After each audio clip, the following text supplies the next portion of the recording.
Hey everyone, welcome to Press Restart, the channel where we talk about gaming and game-related news. I am the Retro Room. Where you can find me is the Retro Room on YouTube. We play games and just kind of experiment, have fun with retro titles specifically, but we do have some new games on there. And I am here with the fabulous AR video games, or AR games, I'm sorry. No, it's alright, I still call myself that sometimes. Hey guys, it's Ash. Retro said AR games. I mainly focus on reviews, but it's been a bit slow lately. Gotta step it up. I apologize. I'm looking at the thing and it says AR video games still on mine, and so I'm like, that's my fault. I gotta change it. That's also my Twitter, I think, still as well. So it's understandable. Yes, sir. I feel bad. But any which way, like I said, we talk about game and gaming related news, and generally we start this show off by talking about what games we've been playing to see if we might be able to introduce a new gem to those of you who have not played these games. And I am curious to Mr. Ash, what have you been playing? I've been playing, let me remember what it's called. It's that Borderlands DLC, you know, the Tiny Tina one. The Wonderland What's the one? full name? No, that's full feature. Oh, the DLC that was in Borderlands 2. Assault on Dragon Keep. There we go. Oh, yeah. Okay. That's been free on S Plus this month. Nice. So me and Hayley started it. She's not really a Borderlands fan, but she likes fantasy kind of settings and stuff, so I thought it would be more fitting for her. So I asked her to play it, and we really had a good time. I love that game, and I love that DLC. But it'd been like a few years since I played it, but it's still as good as ever. Like, I think it's one of the best DLCs ever in games. Definitely the best one for Borderlands. I don't know, just the amount of stuff in it for like it being a DLC. Like, they released it as a standalone, didn't they? Yeah, I think so. Yeah, that was a few months back, I think, but they made it free. And yeah, it's just fun. Besides the spiders, I really enjoy it, man. We finished it pretty quick too. We still got some side quests and stuff to do. It's got me really excited for that Wonderlands game. That's almost like a sequel, isn't it, to that? Yeah, I think so. Yeah, I think they followed this kind of like D&D-esque / Lewis Carroll theme, which I think is brilliant. That kind of stuff, yeah. Well, that's the thing, like, Hayley likes that kind of stuff. Not really big into Borderlands, but it holds up. I haven't played it for a while. I do think Borderlands 3's shooting mechanics and just movement's better. It's improved, which is why I'm so excited for Wonderlands. Just like a progression of that. But all the content and just the characters, that's still better in Borderlands 2. I can't stand the characters in the third game. But yeah, I've been playing that. We flew through that pretty much. And I've also been playing the part 1 of the Doom Eternal DLC, which is called the Ancient Gods. If you've played it. Have you played Doom Eternal, like the base game? I have not passed that game yet, but I have played some of it, yes sir. Well, I'm a big fan of Doom, like the reboots, the last 2. And the DLC is really good. I haven't finished it yet, but it's the first time too that I've actually been frustrated with Doom. Like, there's been some frame rate issues, which it never happens in a Doom game. I'm playing it on the PS5. Just when there's a lot of stuff going on, there's a few frame rate hiccups and weird bugs where you'll like warp across the other side of the map. It's just been really frustrating. Like, the gameplay is amazing because I've been playing the Horde mode too, which was a free update they added. Which is, as it is, it's just endless demons. It's really fun. And I kind of had a break from the DLC to play that because I was just getting frustrated. And I've started become much better at like putting a game down when I get like annoyed at it now. I used to just go on and on and on, and I'd end up just talking to myself just in a corner, like really angry.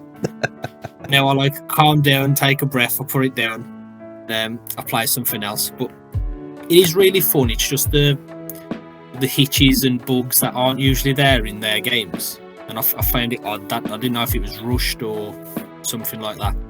The platforming sections are something that I'm not enjoying too. I feel like in Doom Eternal they put a lot more platforming sequences, which a lot of people didn't like, but I liked them in the base game. I'm starting to understand people's frustrations now when I play this DLC.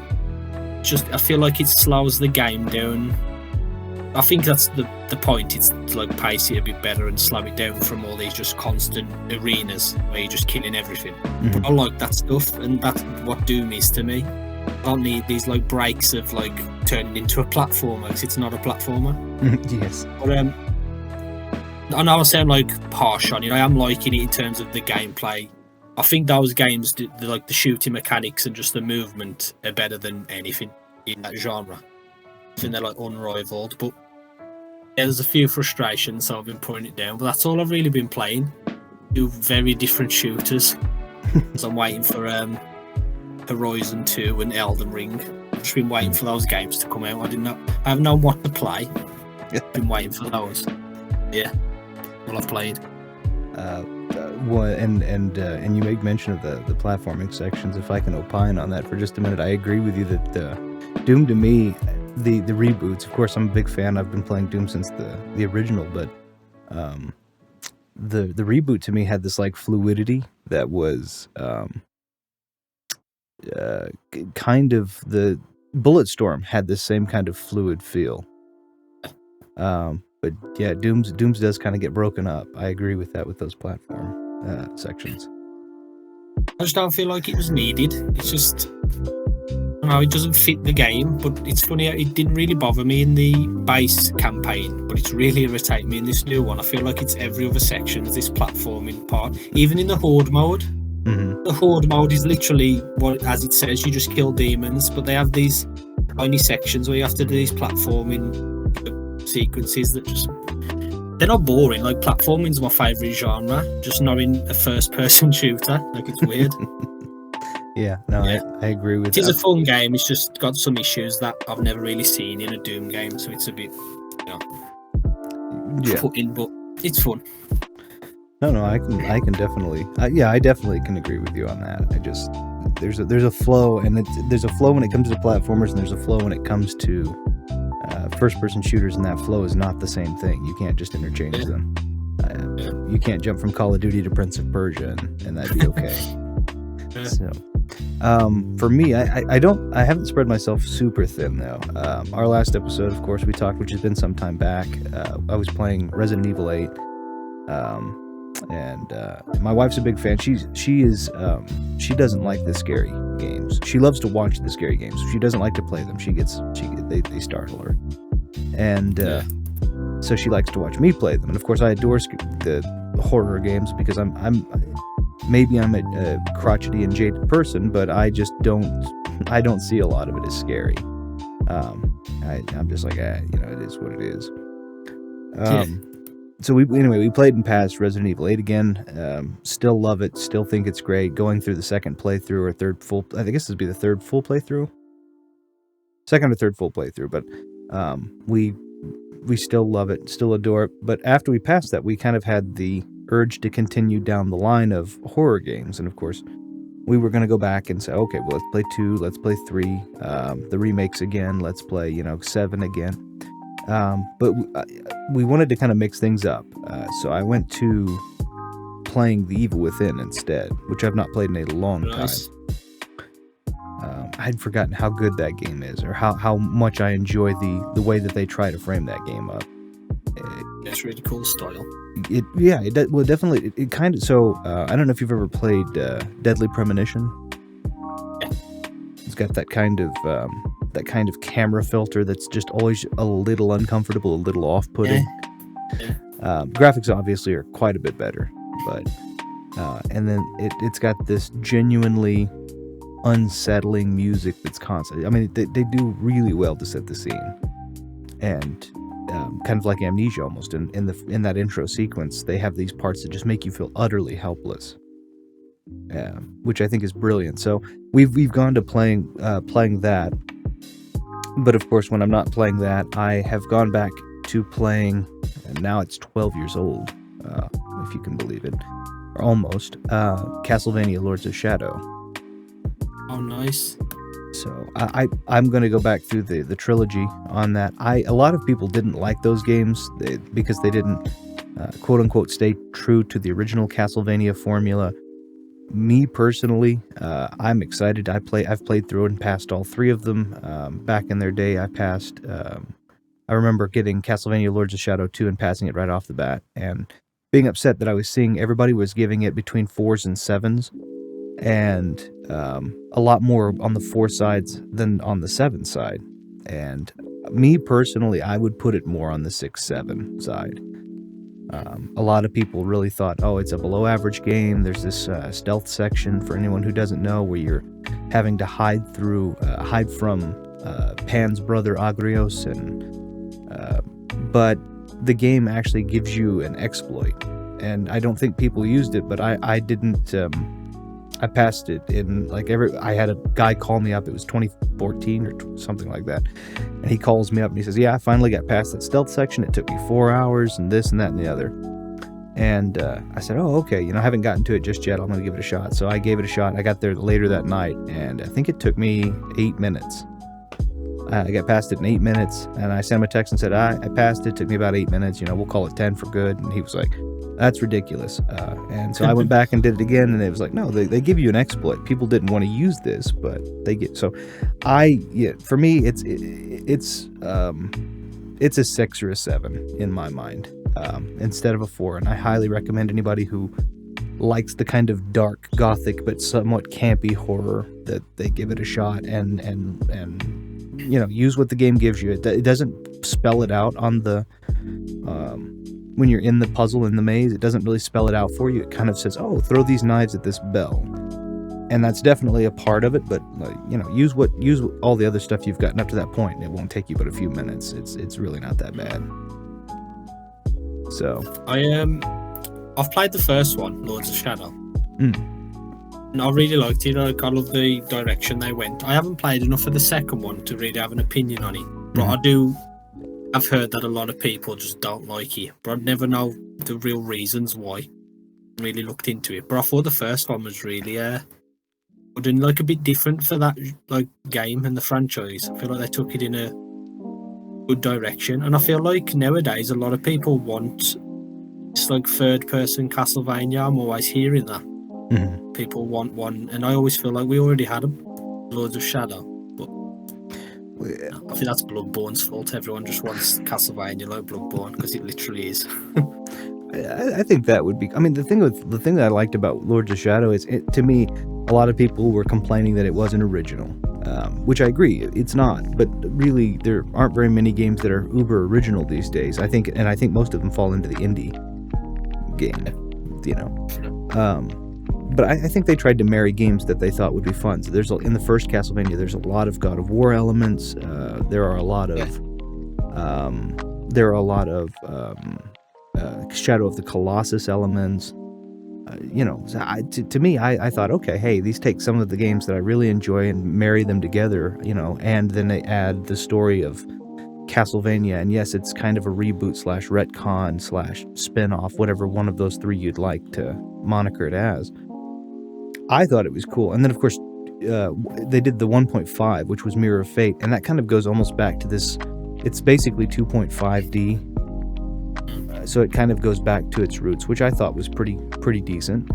And then it comes in 2, it comes back out. But in addition to having some new mechanics, that are similar to but not the same as the first game, you are playing as, I'm not going to spoil anything, this is, this when you buy the game, you're playing as Dracula, and I think that's super cool. The first one, you're playing as this hero, and you kind of have to learn the character, and you're like, okay, well, if I already know all of the characters from the old games, then this new character, I don't want to learn him. But Dracula, he's been there since the very first game in '86, so you getting to play as him, and in a 3D environment, and with all of the cool powers and such that he has, I thought it was really cool. I thought it was neat.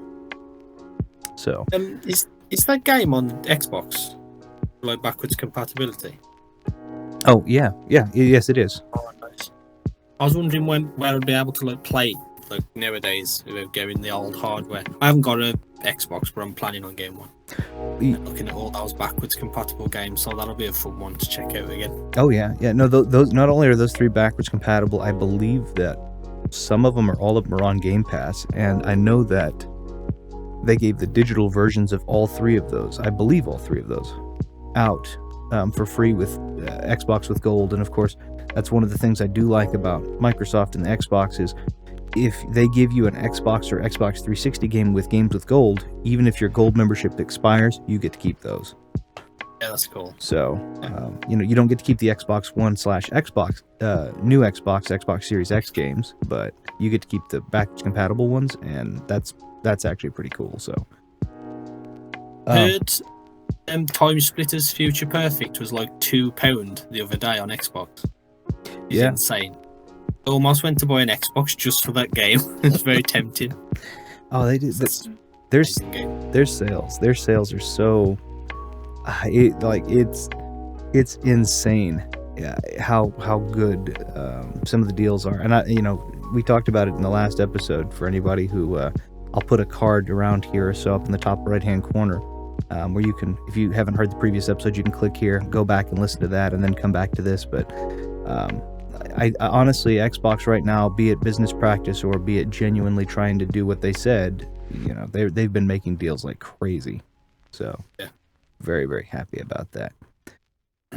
What I'm really hoping, though, I want to throw this out there, is one of the things that I've noticed, especially when it comes to Xbox Game Pass, is that whenever a new game or new series of games have come out, they've actually been really good about adding that new game to Game Pass. So you can go and buy the $60 game or whatever your local monetary equivalent might be, or you can have I think it's $14. I can't remember if it's $14.99. I think it's $14.99 per month, $16.23 after taxes where I am. And you can basically have access to 300 plus games plus these new titles, which will typically get added to it.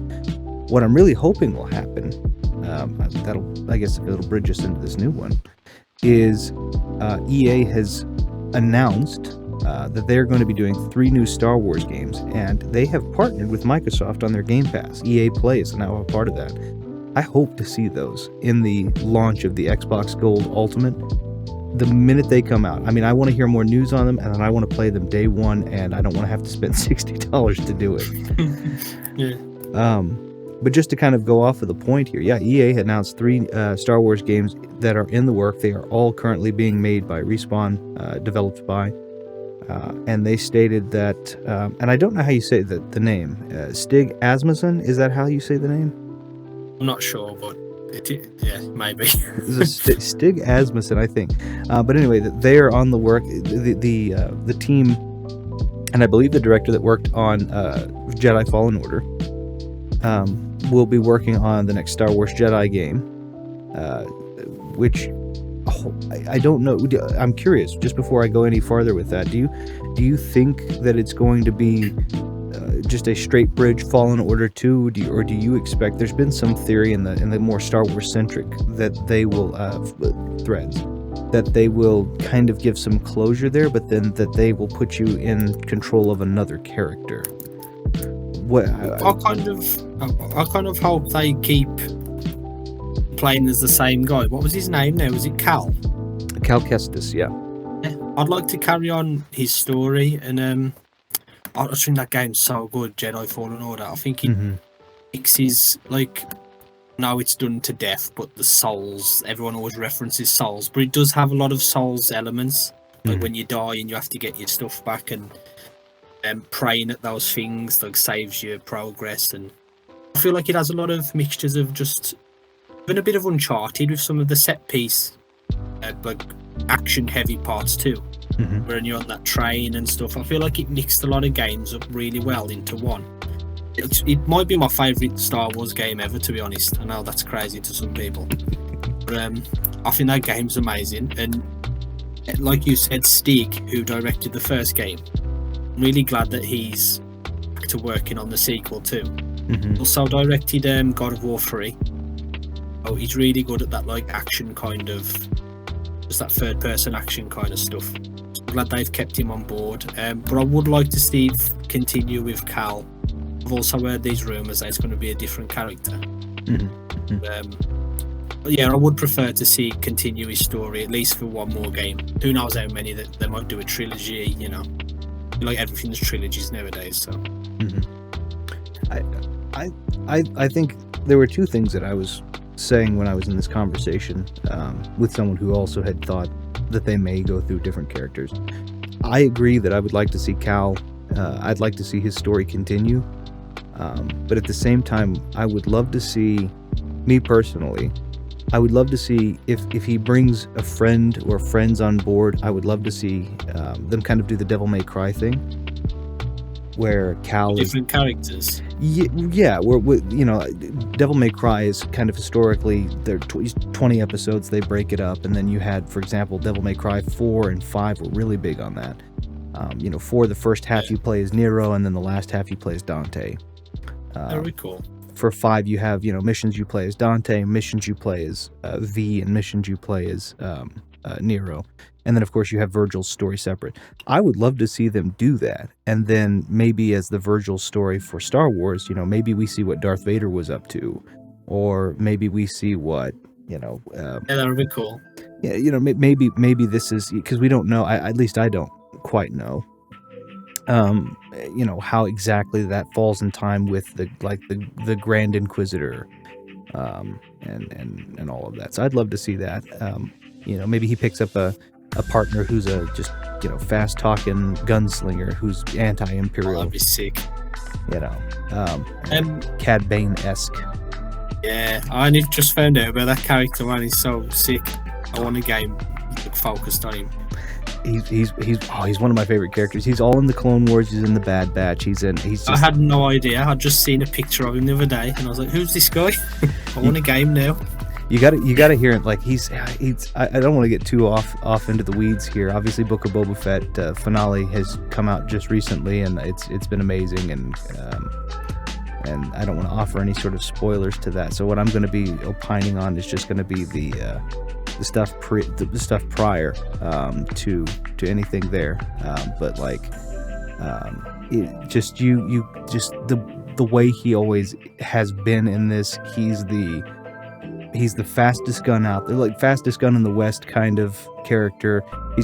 He's always cool, calm, and collected. If you go back and look at the Clone Wars, like even when he's talking to Emperor Palpatine, he does not care. He's like, look, I'll do this for you, but you're gonna pay me extra money. I mean, like he does not care. He knows who he is, what he's gonna do, and they've got it's Corey Burton who does his voice, which also does the voice of Dooku in the series, which is just a bassy, awesome, commanding voice, and he's such a cool character. He's one of my absolute favorite characters. He's just so good.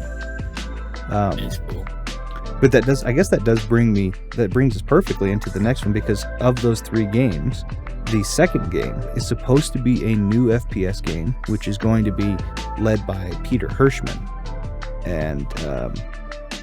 And so we know for a fact that it's not going to be Battlefront 3.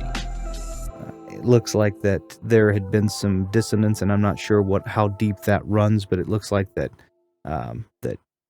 DICE is saying, we want to come in and do this, and we don't mind, you know, Battlefront 3, and EA's kind of like, no, we're going to focus on something else. So I'm curious. There was a long time ago, we've talked about this several times, there was Star Wars 1313, which was a bounty hunter gunslinger game that was meant to have come out that got canceled in the early 2010s. I'm wondering if we're going to see a revival of that, or if we are going to see, you know, a Boba Fett or a Cad Bane, or maybe even an original new character, kind of like they did back with the Republic Commando before the Clone Wars came out. I think those would all be awesome options. Never thought about this, because he says it's an FPS game, and because it's Respawn, I automatically just think of first person. I know it says FPS, but it could be like just a shooter in general, because they stated that it's a first-person shooter. But it would be interesting if it was this third-person kind of, like you said, 1313 kind of game. I didn't think that they could do anything like that, because they've got so many shooters. Like Respawn do Titanfall, Apex is huge now. So interesting that it'll obviously be different to Battlefront 2. It's obviously not going to be like that, or else why even bother? It's going to be really unique. But Peter Hirschman, I think he worked on some Medal of Honor games, as well as I think he might have worked on old Battlefronts, the old ones. The classics. Yeah. Oh, A very bunch nice. of Force Unleashed and Force Unleashed, some of the Lego Star Wars, bunch of Medal of Honor games. Yeah, he's worked on a lot of stuff with EA before. Very It'll be nice. interesting. He's worked on shooters, so Yeah, I would. That was my thing. I would love to see. I mean, if they take what they had from 1313 and they just transform that into a first-person shooter. The first thing I thought of when I heard first-person shooter and found out it was not Battlefront was Republic Commando. yeah, same. And for anybody who's ever played Republic Commando, that game is, in my opinion, a very, very solid team strategy-based first-person shooter. It's not strategy insofar as that you have to move, your independent pieces. That's cool, but it's more along the lines of you have teams of, or you have a team of 4 different very special individuals, and they each have their specialities, and those specialities pertain to kind of not puzzles but obstacles. Just such a cool game, such a good idea. So it would be really nice to see, maybe the same type of dynamic in a new graphic, Rebel or Imperial style game. I think it would be really, really cool. I would be very excited. But to go ahead and segue yet again off of that for the third game, I talked about it not being a specific strategy game, which I think would be cool. And Respawn is actually looking to partner with a company called Bit Reactor to make a Star Wars strategy game. And the Bit Reactor studio is supposed to be an independent, large studio, which was founded by developers of games like XCOM and Civilization. So it's kind of the 343 to former Bungie, but Bit Reactor is that to kind of the Sid Meier's-esque, teams. And I can't remember what that team. What is the core team that made those called? The Civ games. Yes, I'm trying to think of it, and it's for the life of me, it's escaping me. I'm gonna look real quick. Okay, I'm very disappointed in myself for not knowing this. I'm not finding it quick either. Hang on. Fire Axis. Is it them? Firaxis. Yes. Firaxis, there we go. That's what I was at. Firaxis Studios. So basically, the way that I understood it is Bit Reactor is supposed to be to Firaxis what 343 was to Bungie, essentially. Yeah. Yes. So that's really exciting.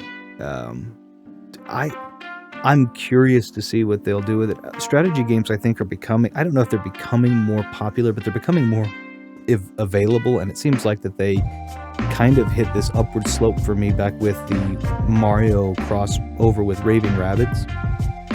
And, XCOM and Civilization have always been popular, but it's been, in my experience, predominantly amongst the PC crowd. Of course, I have XCOM for PS1, so that's not entirely the truth, but it's, and then, of course, they're coming out with that new Marvel Midnight Suns game, which I think is going to be a strategy now the more I look into it. So I think that this is actually going to be a really good idea for people who are wanting to get into the weeds with both Star Wars lore and character, and, wanting something that's different. I honestly think this is going to be a really good idea. It could blow up and be, huge, that game. Potential, So, is it something, because yet again, I may be drawing an assumption that's not quite right, but it seems to me that when we talk, it seems to be more about you're definitely a fighter person, but you enjoy the action, third-person action orientated, and the first-person shooter. How do you feel about a new strategy game, especially a Star Wars one? And I'm not with this genre, I'm to be in the mood to play. Do you know what I mean by that? Mm-hmm. Yeah. It's not something I can play like a fighting game or a platformer. Just put it on at any time of the day. But I do like XCOM, but I wouldn't say I'm a huge fan. But every time I've tried them, I have enjoyed them. With it being Star Wars, I do like a lot of Star Wars, films and just certain characters. So I feel like I definitely have more interest in it. Instead of it being just this random IP that I don't really know about. So I feel like it will pull me a little bit just by being Star Wars. Okay. But I do think I'm interested to try it. I'm most excited for Jedi 2 because I love that style of game. and I'm a shooter fan, so those two other games definitely appeal to me more. I'm interested in checking it out, and the fact it's from like developers who really know that style of game, it's definitely like piqued my interest too. I think it could be a huge game if they do it right. Sure. No, I mean, I don't. I don't disagree. I think it's gonna be great. For me, I definitely like strategy games. So I'm a little bit more giddy, but I understand that also the strategy aspect of things are more in the minority. I think a lot of people look at video gaming as a form of catharsis, and so generally when that's the case, you've come home from work, you're looking to bash in heads, you're not looking to go to jail. So, video game console / Nazi zombie, games loaded up or whatever, and you can feel completely okay about killing these fictitious characters. So I do think the fact that it's Star Wars is going to put a lot more eyes on the game anyway, opposed to, like I said, it just being this other strategy game that it is like a small audience, isn't it? They're like very passionate, but it is smaller than other genres. But I think Star Wars will definitely put more people onto checking it out. Just that name. Yeah, I think you're exactly right. I think you're spot on that. So I'm super excited about those. And then, of course, we've also shown, and I don't think that was mentioned amongst these three. I don't think it is. I could be wrong. We also mentioned in the last podcast as well, we were talking about Eclipse, which has been, which is a Star Wars game out there, which has a really impressive trailer. If you've not had the opportunity, I highly advise going and giving that a look. It looks like Star Wars cross Dracula, kind of in its nature, and it's really, really cool. I'm not big on CG trailers, but that was really appealing. Just the like different characters and stuff. It's really cool. Well, have you seen the wallpaper, the new wallpaper / marquee that I say marquee, that's not really appropriate, but the kind of billboard that they have with blue and yellow curved handled lightsaber, and it just makes me ask more questions. But it's basically you're looking at the back version of two hands. One's holding a straight hilted blue lightsaber, the other one a curved hilted yellow lightsaber. For fans, just found that. Did you? Looking for it now. I found it. Yeah, that's cool. For Star Wars fans, for people that are really into deep lore, curved hilted lightsabers are really only used, at least in the previous lore, by two characters, right? So that's Count Dooku and Darth Bane. So. And that doesn't look like Darth Bane's hilt to me, and it's certainly not his crystal color, but I am very curious to see what, who this other person who's, this other Form 2 lightsaber aficionado is, because curved hilted lightsabers are traditionally for the sophisticated fencer, I think, there's a lot of lore I could get into, so. but separate show. Oh, yeah. Welcome to the Star Wars podcast for Star Wars. I'm Star Wars and your host, Star Wars. I do want to say real quick, just back to the first game. I found it interesting because this was EA themselves saying all this, that they said next Star Wars Jedi game. So I'm feeling like Fallen Order is obviously going to be removed from that title, and there's going to be a bunch of games now that are just called Star Wars Jedi and then another name. I didn't expect it to be called that. Just a little thing I noticed, you know what I mean? As opposed to being Fallen Order, I'm interested what the next one's going to be called now. And that's a good question. I think that it's saying it's Jedi, but it's not going to be Fallen Order. So we're not looking at necessarily Fallen Order 2. So I think maybe that's where we're not following Cal Kestis. We're following who else would have been around that time? Ezra Bridger, or I think that's where they're. Or who's the? Al was created for that game, wasn't he? Yes, yeah, he was brand new with that game. Yeah, yeah. I'll do that again. Then they might make a new character. Yeah, I mean, and that would be really cool. I think the one thing that I am saying about this that I do hope that they do, and this is more for the sake of Star Wars fandom, but it's applicable to the game. Aspect of it as well, is they're starting to get to blur lines between what's going on in what was going on in the animated series to what's going on in live action series to what's going on into movies and video games. And I think a lot of that is maybe it's fan service, but it's being done really, really well. We've seen it with the Book of Boba Fett. It blends. I don't want to specify so as not to spoil, but it does blend 3 or 4 different previous projects together.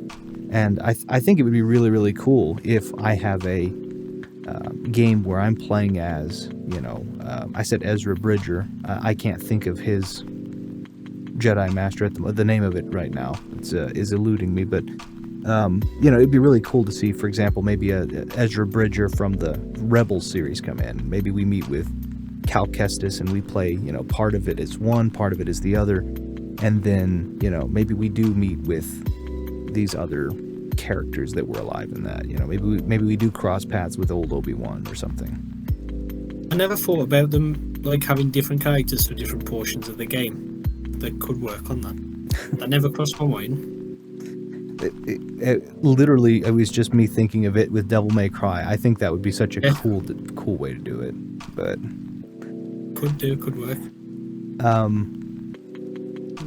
But yeah, so other things though that I'm incredibly excited about that are not Star Wars, so that I don't get off on a tangent that goes and lasts 3 hours on its own. For anybody who's familiar, I'm a huge fan. For who's not familiar, I am a huge fan of Star Wars. But I also am excited about some of this gaming news that was sent in too. One of which was the new Yacht Club Games project. Yacht Club Games, of course, were the creators of Shovel Knight, and they have announced their next game, which is a Game Boy inspired top-down action adventure called Mina the Hollower. There is a trailer up on YouTube now, and I believe there's a 34-minute gameplay trailer as well, or not trailer, but example. And it looks really, really cool. What do you think? What are your thoughts on this? Because I know you were a big Shovel Knight fan. Yeah, I love this team. Like Shovel Knight's one of my favorite games. Mm-hmm. It's one of the only games that's got no flaws for me. And I've always wanted them to make something like Zelda inspired. And I feel like looking at this trailer, I'm watching it again now. It's literally like Castlevania meets Zelda to me, which sounds, and by that developer, that just sounds perfect. Mm-hmm. The style of it's kind of got that gothic look, and like you said, it's more like a Game Boy inspired game, but you can tell the Zelda influence there. Mm-hmm. Like that type of top down. I can't wait. It shot up to one of my most anticipated games. I love this developer, even though they've only much made one game and a bunch of DLCs. I just feel like they really take their time with the games and the stuff they work on. Mm-hmm. I love how into old games they are. They're such fans of that retro style. Mm-hmm. I feel like they'll always make stuff like this, and I'm glad that there's still developers that make things like this. I just think it looks amazing. I've watched the trailer a bunch now, and I'm watching it again, and I can't wait. No idea when it's coming out, but they obviously announced the Kickstarter, which is how they run Shovel Knight. Mm-hmm. I was checking it now, and I just saw the pledge go up as I checked it. So the goal was $311,000. Mm-hmm. And they've now almost at 800,000, so they've passed that goal very quick. There's 19 days to go. So I think there's going to be a lot of what do they call it on Kickstarter? Is it stretch goals? Stretch goals, yeah. Yes, sir. And there's going to be a lot of that stuff for this game. They've passed their goal within a few days, so definitely excited for it.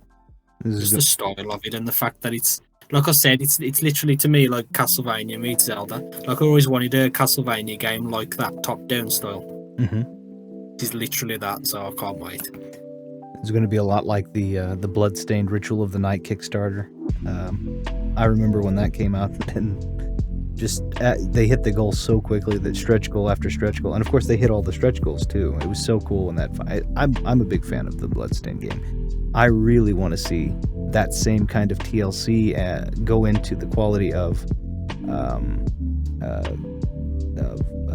Mina the Hollower, which I think it will, because Yacht Club Games. I'm not trying to conflate Koji Igarashi's team with Yacht Club Games, but I think that the people at Yacht Club Games are very, very passionate about making good, solid nostalgic games, but with new flavor. I watched part of the. Of course, I watched the trailer, and then I watched part of the game. Excuse me, the gameplay, and got to see some of the the interactions, some of the she's talking with Belvedere and all these other things, and but the feel that I got for it, a lot of people probably haven't played this, was Jack Brothers. Did you ever play Jack Brothers? Most people haven't. It was for Virtual Boy. I'm trying to look it up and I haven't got played it. It definitely has that kind of a vibe, or Link's Awakening. It's got a kind of dark version, like he said. And I love the artwork of this game. The Jack Brothers game? It looks like a me game. It looks weird, like horror theme too. I'll throw this out there. It is, because you get to be what is it? Jack the Ripper, Jack O'Lantern, and I can't remember the other. There's a third Jack. I love that. I think. No, if you get a chance, I'm going to throw this out there. Of course, I'm not necessarily condoning any sort of piracy, but Virtual Boys and the games they're in are super hard to get a hold of nowadays. They don't make them anymore. They don't support them. There's no way. So there is a Virtual Boy emulator, and you can change the color from red to black and white if you'd rather. And you can actually play this game, and it doesn't require any sort of specialized controller. It's actually quite a lot of fun. It's pretty neat. But for people who haven't played that, this game, Mina the Hollower, definitely has kind of dark Castlevania tones, but looks a lot like a dark version of almost like Link's Awakening. Not the Switch version, but of course the original, the Link's Awakening. What was it, DX or whatever the original title was. It's very, very cool looking. I'm incredibly excited. I'm looking at this now. I would have loved this game if I'd have played it. I highly just tell the type of game it is. It's very cool. I think it's expensive though. Now, if you want to get that with a Virtual Boy, you're probably looking at pretty close to $1,000. Jesus. But yeah, it looks so cool. I mean, you're having conversations with people just the same as you. You can definitely tell it's also very Zelda-esque. I was more familiar with Jack Brothers, as I didn't come into the Zelda scene until, I took a break after Link to the Past. I took a break from Link to the Past to Twilight Princess. So I took a 20-year break.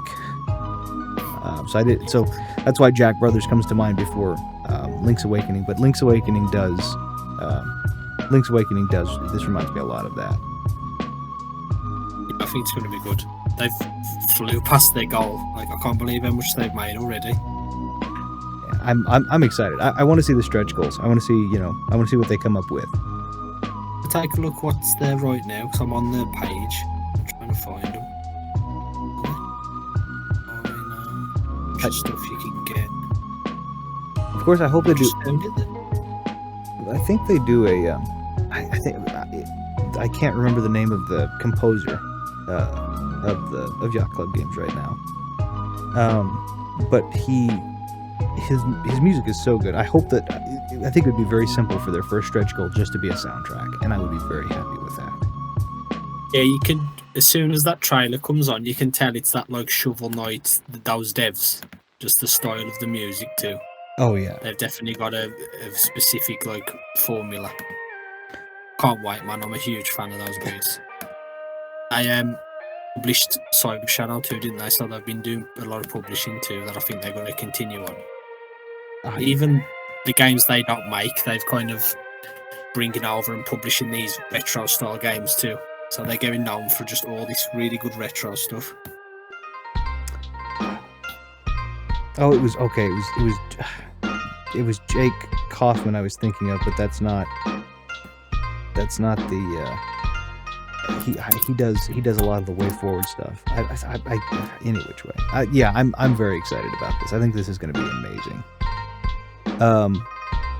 I don't know, just because it is the single game, I don't know if it's too quick to move on. I know that this episode is going to be a little bit more short and a little bit more digestible since we had so much catch-up to do the last episode.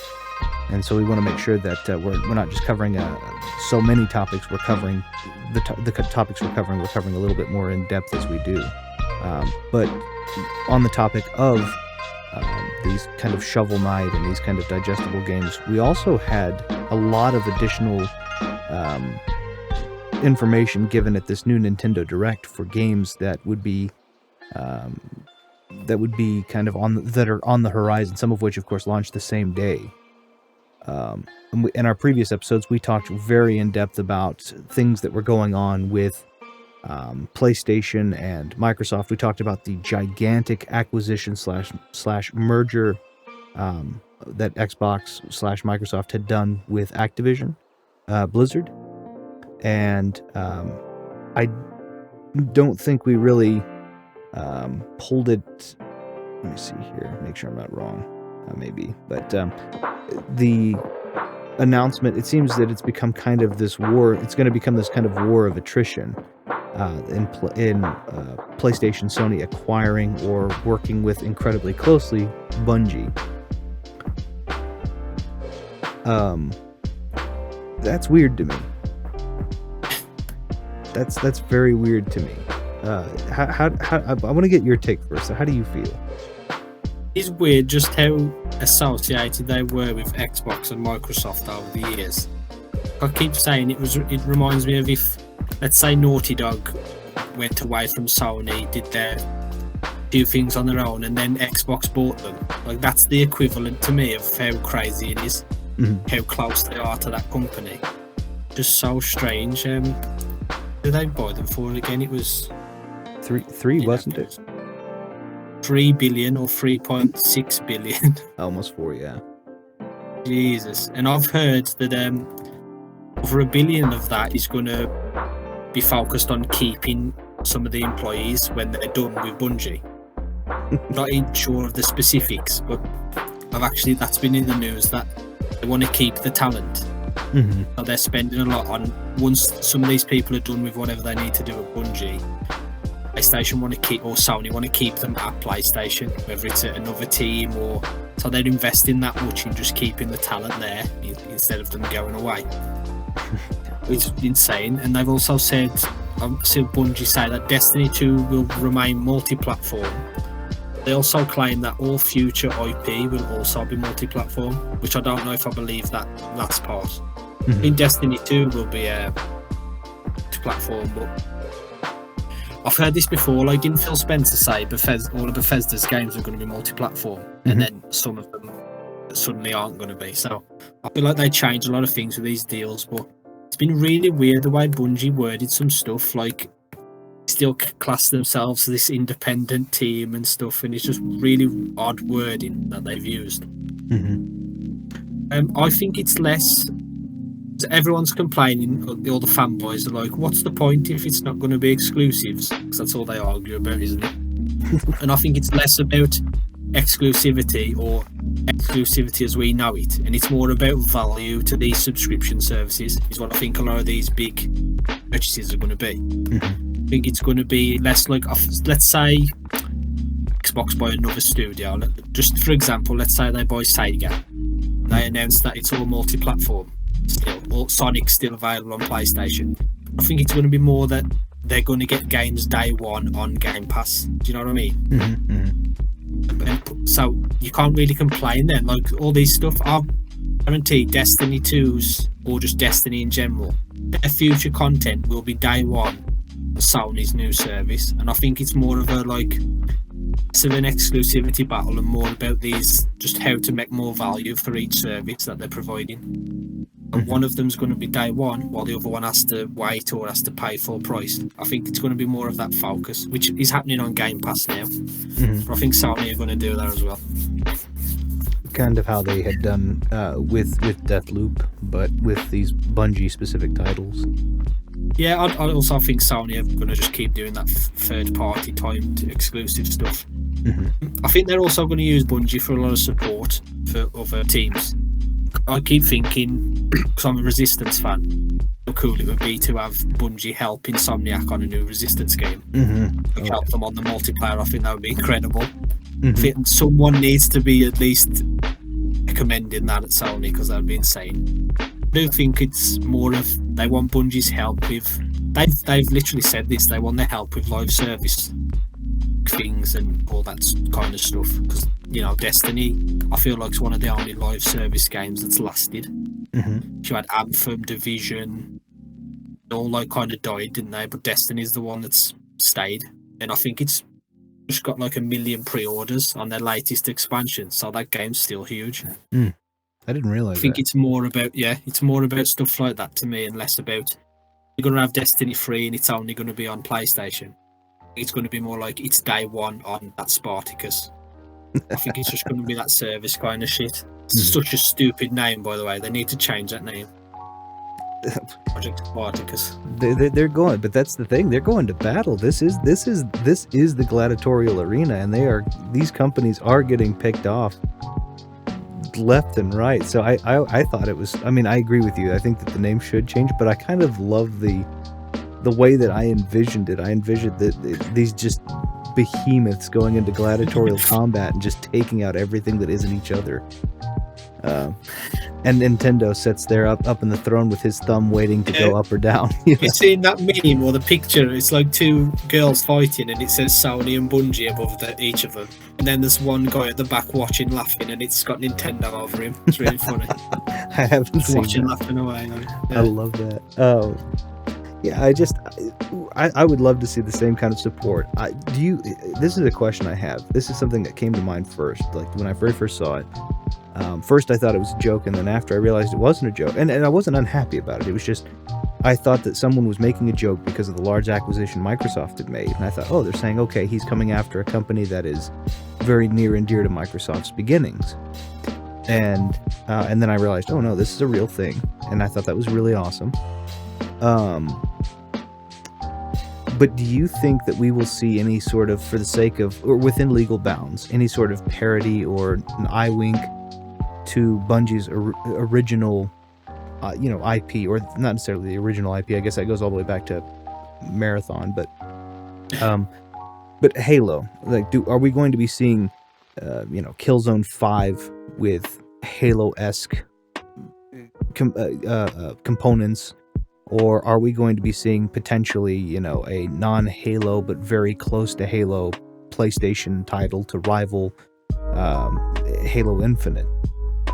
Something that's going to kind of try and pull these fans that are, feel comfortable about their first-person shooter and their Halo on Xbox, that is going to be able to compel them to say, okay, I'm done with Halo. Let me go over to this franchise which is very close to Halo and fills and scratches that itch, while I can't actually get Halo. Do you expect to see that kind of development? I think it's more about the live service aspect that they can learn from them, which is literally what Jim Ryan's quoted as saying, like, someone from PlayStation, that they had a lot of experience with that games as a service kind of model. Sony haven't got any. Like, every time they've tried to make a game like that, it just doesn't do very well. Like that Destruction All Stars, but it's quite a failure. Like, not many people played, and I feel like whenever they try a game like that and multiplayer focused, it just fails. And I feel like it's a really big appeal for them buying Bungie, is they know their stuff when it comes to that and multiplayer and shooters. So I think it's more about that stuff and helping other teams and just maybe looking over other projects more so than making something specific for PlayStation, because they said all future games are multi-platform, which I just can't see that happening, but that's what they've stated. There's a rumour that's been a rumour for a long time now. I think it's somewhat confirmed, but not officially, that Bungie's next game is actually a hero shooters Overwatch style. Okay. Is what the rumours, it's going to be. And when I thought that I could maybe do it in the Destiny world, I actually was, because I'd say I used to be a Destiny fan. I haven't played it for a while, but I used to be obsessed with that game. Like, I was a huge fan, and I think that could actually work. Like, those characters, like as hero characters in an Overwatch style game with unique abilities. But that's apparently what they're working on, is this hero shooter that's very similar to Overwatch in like the style of it. But I personally think he'll have better shooting mechanics than Overwatch, because Bungie's shooting mechanics are some of the best in my opinion. Yeah, I don't think it's necessarily about them making an exclusive that's like Halo or even rivals Halo. I think they'll do stuff like that, or they'll help other teams with shooters. Mhm. I think it'd be insane not to help Insomniac with Resistance. Mhm. Yeah, I just think it's more about that live service kind of appeal that they offer PlayStation. And I've heard that the opposite, what Bungie says, is Bungie, if you listen to them talk, they want Destiny to be like Marvel. Like, it's not even exaggerating. They think it can be like that big, and they want Destiny films, Destiny TV shows, Destiny fucking pillows. They want it everywhere. And I think they've even said they've got a lot of opportunities in that space, like films, and I think that's a big appeal to them as well. It's not even about games for Bungie. I think they want a big Destiny show or film that Sony can help a lot with that stuff. But I do think on the other side, it's more of just to help them with these games, because Sony's also confirmed that they have 10 live service games in the works. Okay. You know, those games where they just milk all these skins and all this shit, and the game never ends, keeps you playing. They're focusing on some of that, and I think Bungie's going to be involved in a few of those to help them. A really weird deal when you look into it and how Bungie worded everything. It's really strange, like what Sony actually gets out of it. It's still not confirmed what they've got. Really weird. I feel like that I agree with you, because I saw how you they were saying, oh, we're going to remain independent, and we're going to and you're saying they're going, okay, well, if you're going to remain independent, then you don't get money, right? That's the whole thing. The money portion of it is to buy, in part or in whole, exclusivity to or rights therein implied or explicitly stated of your company. So I don't understand quite how that works. I don't know if maybe Sony, maybe by that same standard, maybe Sony is saying, oh, you know, we don't want to be the bad guy, so make sure that they are aware that you're not saying that you're just going to make games for us and so on and so forth. And then, like you said, they're playing the long game of enticing people to move over to subscription services and giving them the best bang for their buck. I think that's definitely what it is. Of these companies, Sony are obviously a lot more new. They haven't even got theirs out yet. Game Pass is obviously already there. They want just more value on those things. So instead of buying exclusivity just for your one console, you can have it day one instead, while the competition also gets it, and then you don't look like the bad guy. Right. People can't really complain because they're still getting the game, or you can just get it on Game Pass. You can't complain that they're keeping it away from you then. It's interesting because Sony do it as well, but I've noticed Xbox have said, we want everyone to play and we want games to be everywhere, but Starfield's exclusive, we'll take that one. You can have Call of Duty, but we'll take... It's like they're very pick and choosy with what's exclusive. I get it, Sony does the same thing, it's not just Xbox, but yeah. Strange. It's definitely become a war of words, you know. We have to we have to make sure that we're not the bad guy, even though we're making this 100%. Big purchase. But so I am interested though, because for me personally, this is just yet again just an opinion on last generation. I thought that the PlayStation 4 was an amazing console, and I thought that the Xbox One was a pretty darn good console. But I definitely had my favorites when it came to specific types of games. If it were obviously exclusives are exclusive, so you have to go to that console. But I thought that Sony did third-person action, action-based JRPG, and RPG really in general. I thought they did those much better than the competition. I thought that Microsoft did shooters and kind of more Western RPGs. They seem to be a little bit better with the way that they handled those. And then, of course, Nintendo covers everything in between. The indie scene, the 2D platformer, retro style, which, of course, like I said, I love Nintendo. So I kind of had a preferred console for everything. If I were going to play Bloodstained Ritual of the Night, I'd much prefer to play it on Nintendo because it's a Nintendo style game. But if I were going to play, Call of Duty, I'd probably play it on Xbox, even though I could play it on PlayStation. Right. So it was kind of those. It was just I would always jump back and forth between those, and of course, so I have a pretty good, or had a pretty healthy collection of PS4 and Xbox One games, and I'm hoping that it's more just at this point, kind of even a more diminished difference. So I am hoping that when I get the PS5 in, that I can jump on and play a shooter and not feel uncomfortable playing. Like if a new Resistance or new Killzone comes out, that shooter feels as good and as fluid to me as it would on an Xbox, which I anticipate with Bungie being a part of it and Sony already being a very, in my opinion, beastly on their quality control for the most part. I expect that that's probably what's going to happen. So I think no matter what happens, I think we all win. It's like, I'm not even going to go into it because it tires me out, man. Just the fanboy stuff's getting ridiculous. They're getting more dumb. The stuff they're saying, they're like clueless. It's getting worse and worse every time some of this news comes out, and they respond to it. It's just insane. Without going too deep down the rabbit hole, I'm curious, what just one, the worst fanboy comment in recent days you've read or heard? Oh, Jesus, it's all gonna come in my head like those Matrix, and they drop through. I can't think. Coding. Just the one I heard the other day. Oh, I'm gonna be stuck now on this. Have you got one while I think? I haven't really. I don't really attach myself to a lot of the Twitter dramas, and I'm not very good at social networking. I'll scroll by it now. I used to I used to fall down a rabbit hole of responding. I was like, this is fucking ridiculous. Well, I got away from it.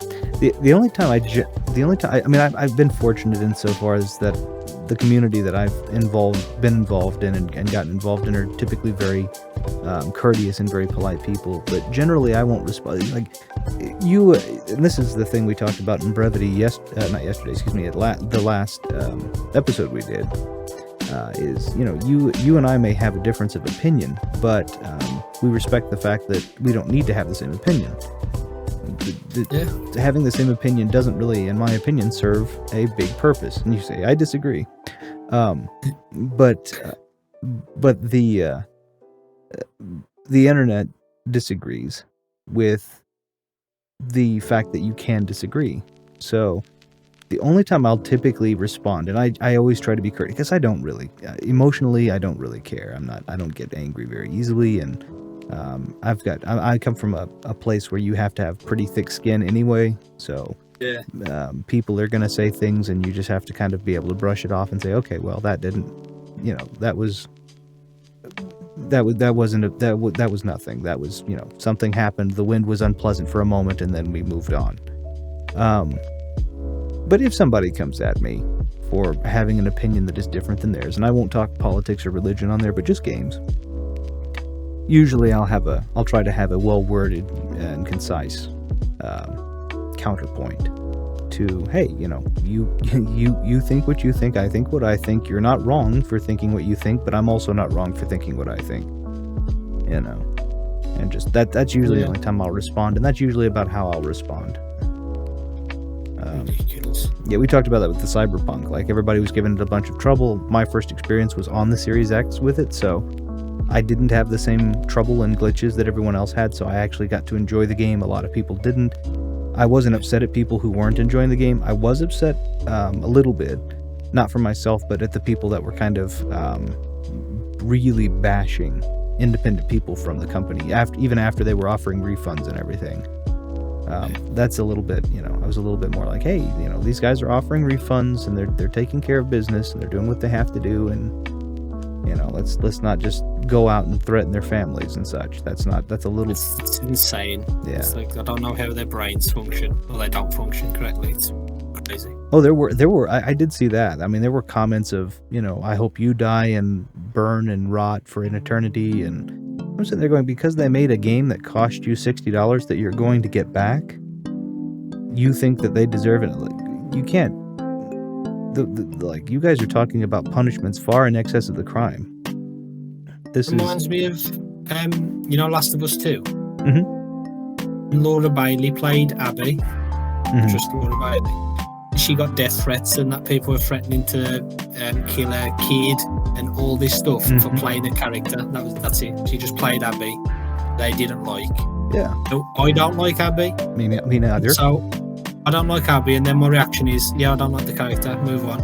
Don't try and find the actress and then threaten her. It's insane. Yeah. That's what I'm going. That's the same thing I was going at. Like, I don't like Abby either, but she was paid to play the character, and she took the paycheck. And I think any of us would do that. He did the role well too. Like, the acting's good in the game. Oh yeah. She's good as that character. I just don't like the character. It's nothing to do with her as like a person in the real world. Yeah, well, I think to me personally, I thought the writing was a little bit slapdash. I think that I feel like that the team wants you to like her character, but they give her nothing redeemable. Yeah. So like, exactly. That's how I felt. Is they want you to like her character, but there's no real reason to like her character except for that Ellie's who you develop some tie with happens to have some affection towards her for what I consider to be some inexplicable reason.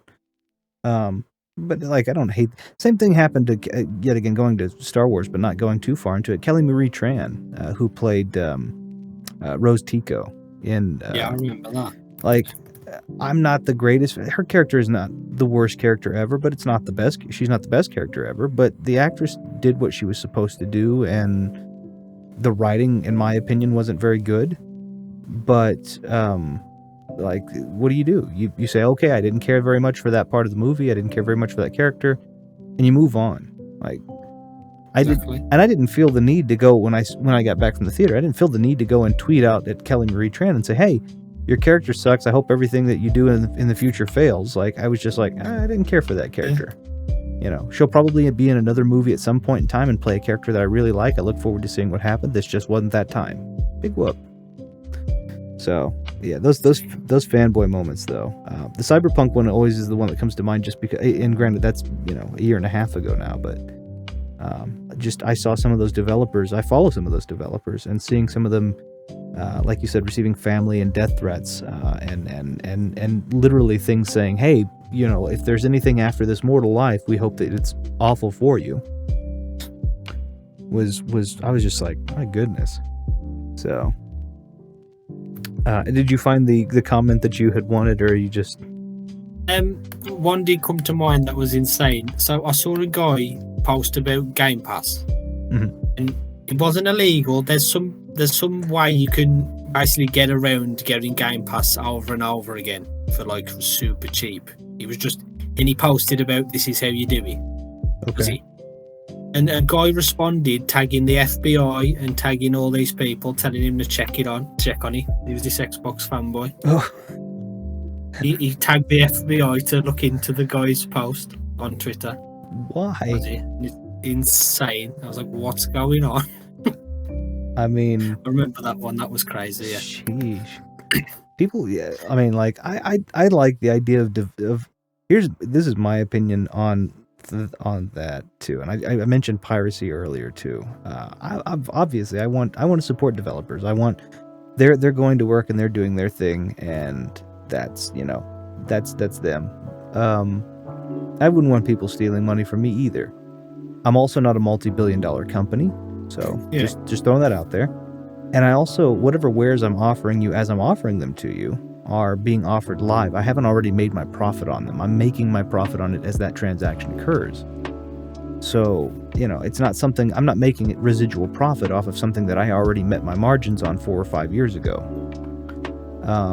So when it comes to, people who use emulation for games that are 20 years old, that the software is you can't get the hardware anymore, and the software is being sold independently by people on eBay for marked up prices that rival that of the overinflated consoles of this generation.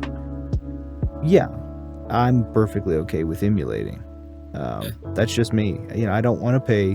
Panzer Dragoon Saga is a great game. I don't want to pay $1,100 for it. Yeah. That's not what it's worth. It's worth, $60. I'll pay that. But and times are tough. Times are tough for people right now. People are trying to enjoy life as best as they can, and it's really hard to do that, in the midst of a pandemic. So I don't. Maybe it's not my path, but I don't fault anybody who's just trying to enjoy life and not, starve. So. I'll go ahead and move on just so we can maintain the pace, of course, if you'd like to go back at it. But I'll move it forward just back to we were talking about the Nintendo Direct. I wanted to jump back to the PlayStation Bungie just because it was that impromptu topic and I thought it might fit well there. But we were talking about Nintendo Direct. They did the Nintendo Direct, I think, on the 9th of February. Yeah. And we were going to be talking about kind of what we think of Nintendo, since we had given an entire episode to the Microsoft-Sony conflict. And wanted to start this out with saying, I saw the Nintendo Direct. I honestly, if I can say it, I honestly thought a lot of it was really impressive. What do you think? What did you think? Did you see it all? Did anything stand out to you, or were you just kind of like, eh? I don't know if I'd say anything really stood out, but I did think it was a really good show, and wasn't much I was really interested in, but the fact that it was just game after game after game, and it was some cool announcements. I thought they did a really good show. Mm-hmm. I feel like Nintendo kind of dropped the ball sometimes for some of these shows. They're like, although I don't know if it's actually their fault, it's more so some of the fans that hype it up, like always think Zelda's going to be there or the next Donkey Kong, and they're never there. But Nintendo never mentioned them anyway, so it's like, who are you really angry at? But I thought it was a good show. They showed, I'm scrolling right now on the page that they showed, a bunch of like really cool stuff and some new stuff as well that was kind of didn't expect. Like, I've actually seen a lot of people think this looks quite bad, but I'm a huge fan of kart races. Did you see that Disney Speedstorm game? Yes, yeah. I actually really want to play that one. I thought it looked fun, and I've got a soft spot for that type of game, like those goofy kart racing games. That was what I'm interested in, but my highlight, I'd say, just looking here, was probably Kirby. Oh yeah. I'm actually not a big Kirby fan, but I'm a fan of platformers. And it reminded me a bit of Odyssey. I think they're going in that direction. There's not a new Mario out, and just how the mechanics were used. It reminded me of the hat in Odyssey. Mm-hmm. You turn into these different things or swallow them, whatever the character does. Yeah, I thought it looked really cool. What else was there? I'll have a quick look. Some interesting stuff from Mario Kart. There wasn't a Mario Kart 9, which was disappointing to a lot of people, I noticed, but there was a bunch of DLC. I'm okay with, I know some people are dying for the next Mario Kart. Mm-hmm. I can understand the disappointment, but yeah, mainly for me it was Kirby, even though I thought it was a good show. I thought there was a lot of cool announcements. It just wasn't like stuff I was dying to play. Mm-hmm. Yeah, it was a good show. Me being a retro fanatic, I was very sated, I will say. I felt really, really, really good about a lot of this. So, yet again, if you are, I think that this is really going to appeal more to people who are retro fans or fans of retro games, more so than even the newer games. The Kirby game, Kirby's Forgotten Land and Mouthful Mode looked awesome. So for the newer stuff, it was also nice to see. For me, I liked that Fire Emblem Warriors 3 Hopes was coming out because I felt that the previous one was a little lackluster. I think that the Hyrule Warriors did a better job in the Warriors genre than the previous Fire Emblem one, and so it was kind of cool to see them given another stab at this with kind of three houses, but marrying in some of the what would look to be marrying in some of the elements of the Hyrule Warriors. I thought was cool, and it looked really cool. That to me, like, I'm excited about Xenoblade Chronicles 3 as well. I really liked 2, and they had the standalone DLC, which was really, really nice with Torna. But I think it's really cool to continue the story. Xenoblade is just such a fun game. I've enjoyed it since when they were doing the very beginning of Operation Rainfall.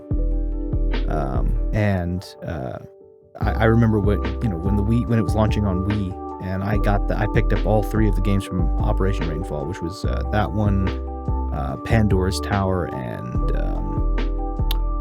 I can't think of the other one right now. But anyway, there were 3 of them. And so I'm super excited to see, like, I kind of nerd out when it comes to the X-Seed games.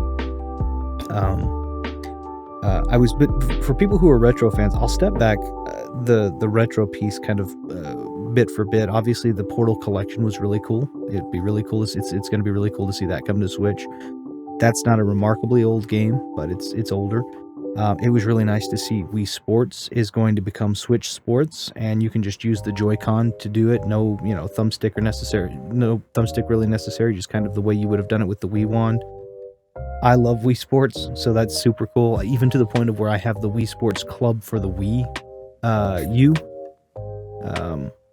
And I thought it was a little like that's, to me, the Wii Sports Club golf thing was just asking for a broken Wii U tablet. You have to set it on the floor, but I love it. I still play it, and it's just like, so I'm a huge fan. I remember when the Wii came out, and I remember when the Wii was 2006, yeah, I think So, something 2006, 2007.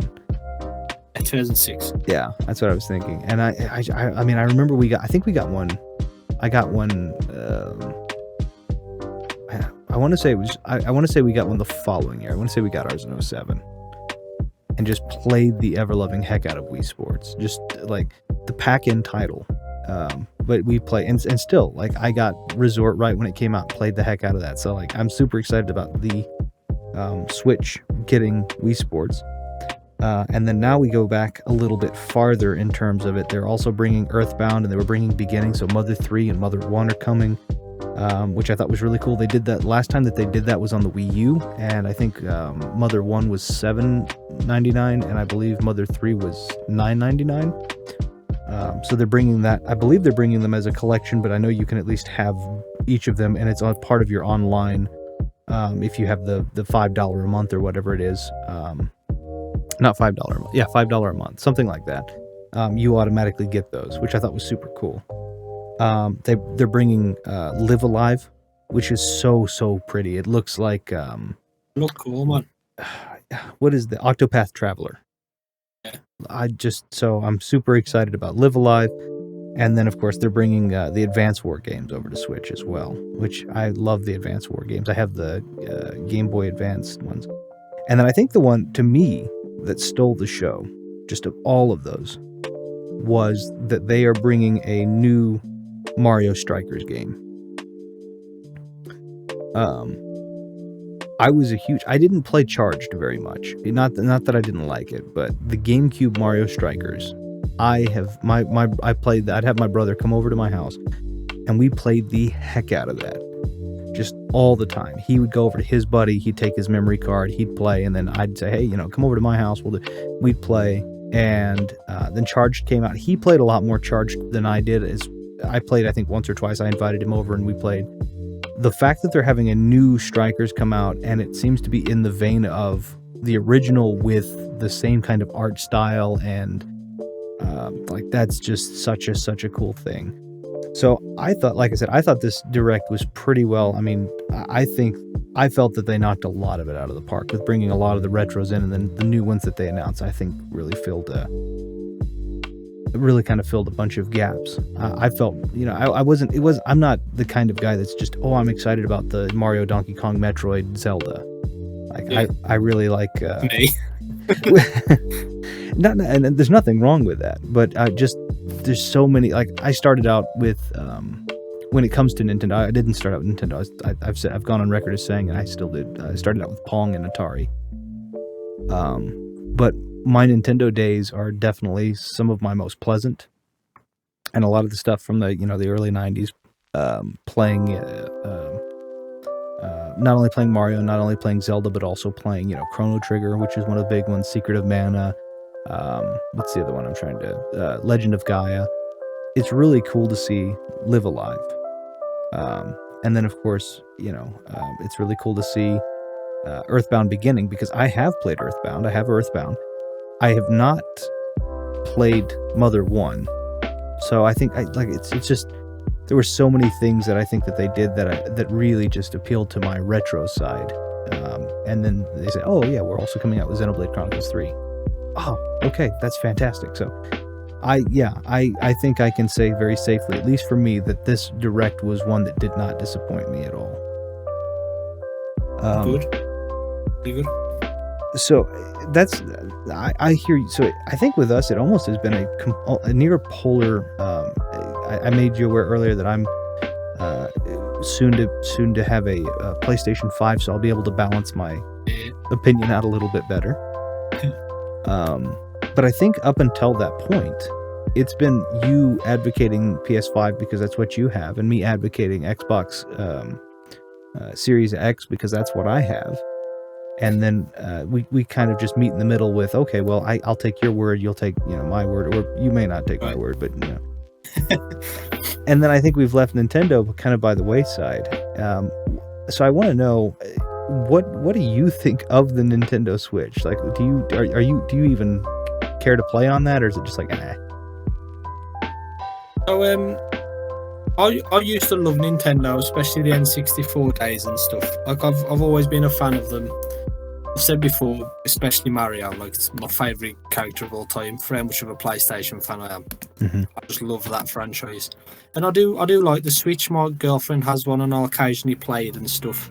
I am interested in getting that OLED one, but I'm not sure yet. I want to see what's going on with any potential upgrade or whatever might happen. But I actually think now they're going to wait for a Switch 2. I actually don't think there's going to be a Pro coming out, but that's another thing. I like the Switch. I think it's cool.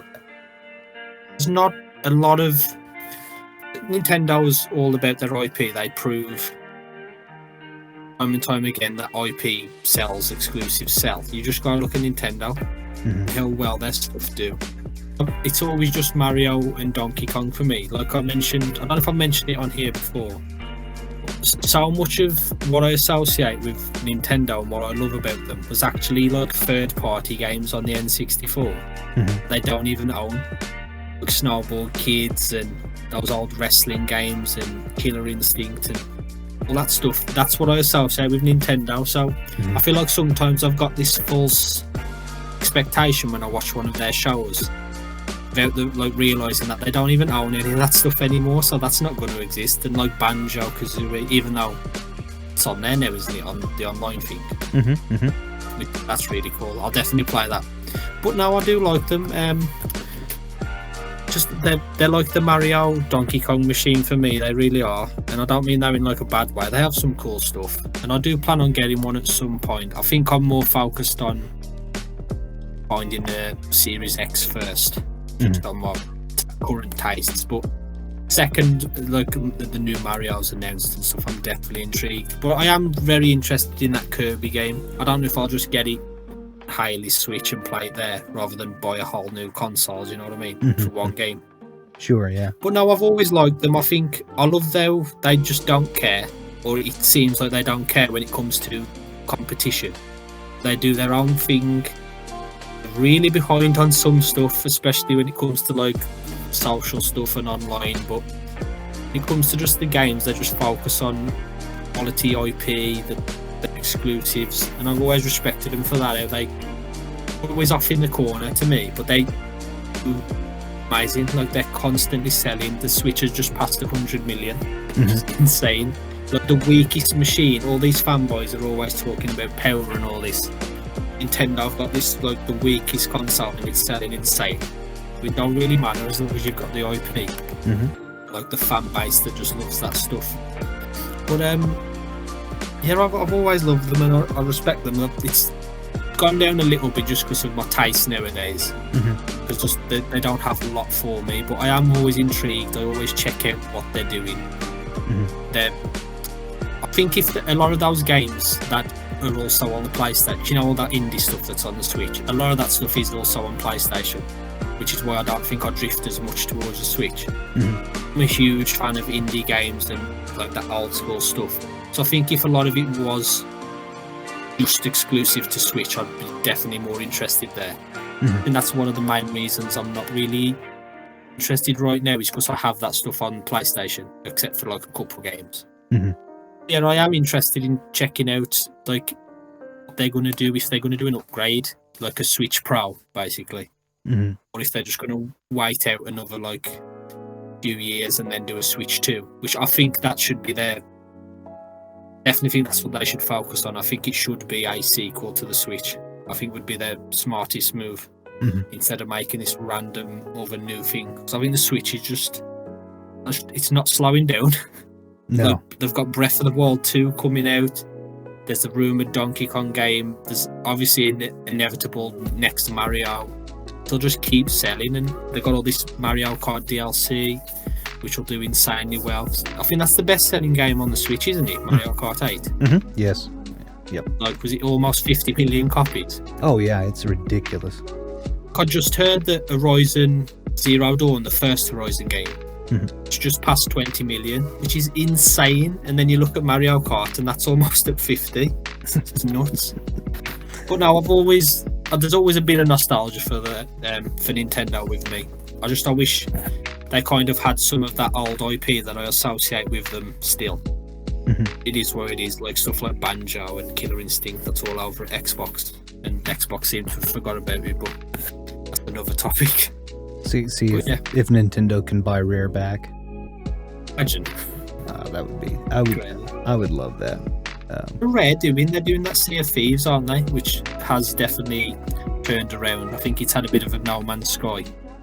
But it was received pretty poorly when it came out. And they've been working on it, and I think it's quite popular now. It was a bit of doing okay. It was a bit of a shame when it came out because my brother had bought 4 copies. He bought one for me, one for him, and two other friends of ours.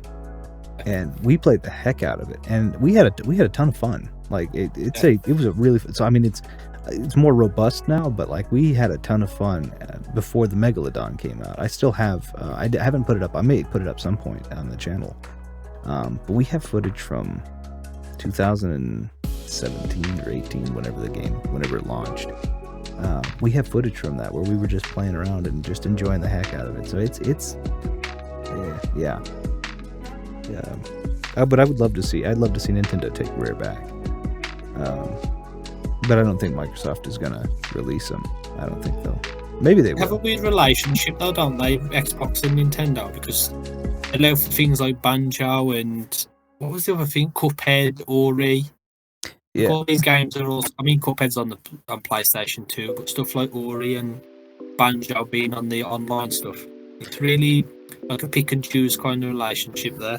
But it seems for the most part fairly amicable and reciprocitous, I would say, which I think is nice. I think it's nice to see that they have a relationship, and I wish that that's one of the things that I guess that I am kind of happy about when it comes to Nintendo, though, is Microsoft and Sony have been on these 7-year cycles for a while, and so just so people know.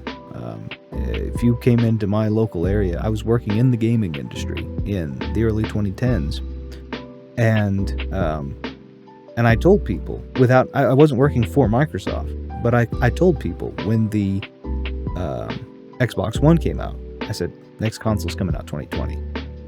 That's what there was no indication except for that they were on this 7-year cycle, and I was correct. It came out. The end of 2020 is when we saw both the new PlayStation and the new Xbox, and I remember working this huge, crowd back when that happened, saying, "Look, the new ones are coming out in 7 years, 2020." I make this prediction on record now that I think they're still on the 7-year cycle. So I do anticipate that our next console, our next iteration of PlayStation and Xbox, will be 2027, the end of 2027. Because that they're on the 7-year cycle. Nintendo was on a 4-year cycle for a little bit, which I thought was a little worrisome. And they were doing the thing that they were doing differently is they were between console and handheld, and I think that's part of why that their cycle is somewhat shorter. And then they got onto this kind of long cycle. But the handhelds were coming out every couple to 2 to 4 years, and then you would have your next major console. So we went from Wii to Wii U. There was a pretty good long break there. Would have been the traditional 7-year cycle, and then they moved from that to they moved from the Wii U to the Switch, but in between they had all these iterations of handheld, and so it averaged out to like this 4-year cycle or whatever else. It's really nice, I think, to see Nintendo kind of putting the flag down and saying, hey, you know, right now this is what we think. I agree that I don't think that there will be a Switch Pro. I think Nintendo has kind of put a thing out there saying, at least not right now. And I agree with you that it should be that the next Switch, the Switch 2, should basically, it doesn't really need to be anything more than the Switch Pro. Focus on faster processor, deeper color, and you know, maybe a better GPU. Keep the form factor, make it maybe a little bulkier if you have to, but still portable. Changing between handheld and such, and then just keep going. I like knowing that I'm probably, or at least thinking, that I'm probably not going to have to buy a new Nintendo console in a couple of years, and I'm still going to be able to enjoy all of these games. Yeah. So... You have the base model. What version do you have? Yeah, I have the... It's the... I bought a launch edition, but I've since replaced it with the Super Smash Brothers model, which is essentially just the base model with the decal. So I was curious about getting the OLED. I'm not into the whole handheld part of it. Like, I've tried it on Haley's one. I don't really find it that comfortable. I like a proper, not a proper controller, you know what I mean? Mm-hmm. Like a controller on a big TV. I feel like the OLED might be a bit pointless for me. Like, I'm not sure what the other improvements are other than that screen when it's handheld. Maybe it has better battery life or something. I'm not actually sure. I think, I honestly, and I could be wrong on this, I think they said it's really just the OLED. Yeah. Which, you know, maybe, but that's the thing. If they put if they decided, okay, well, we're going to put a better battery or something that's going to substantially change, then they're moving all of their people from the Switch to the OLED, which you would have your people that would hate it. Oh, yeah. And now I've got to buy a new one because I want 4 extra hours of battery life. Yeah. I don't know which one to get when I do get one, for sure.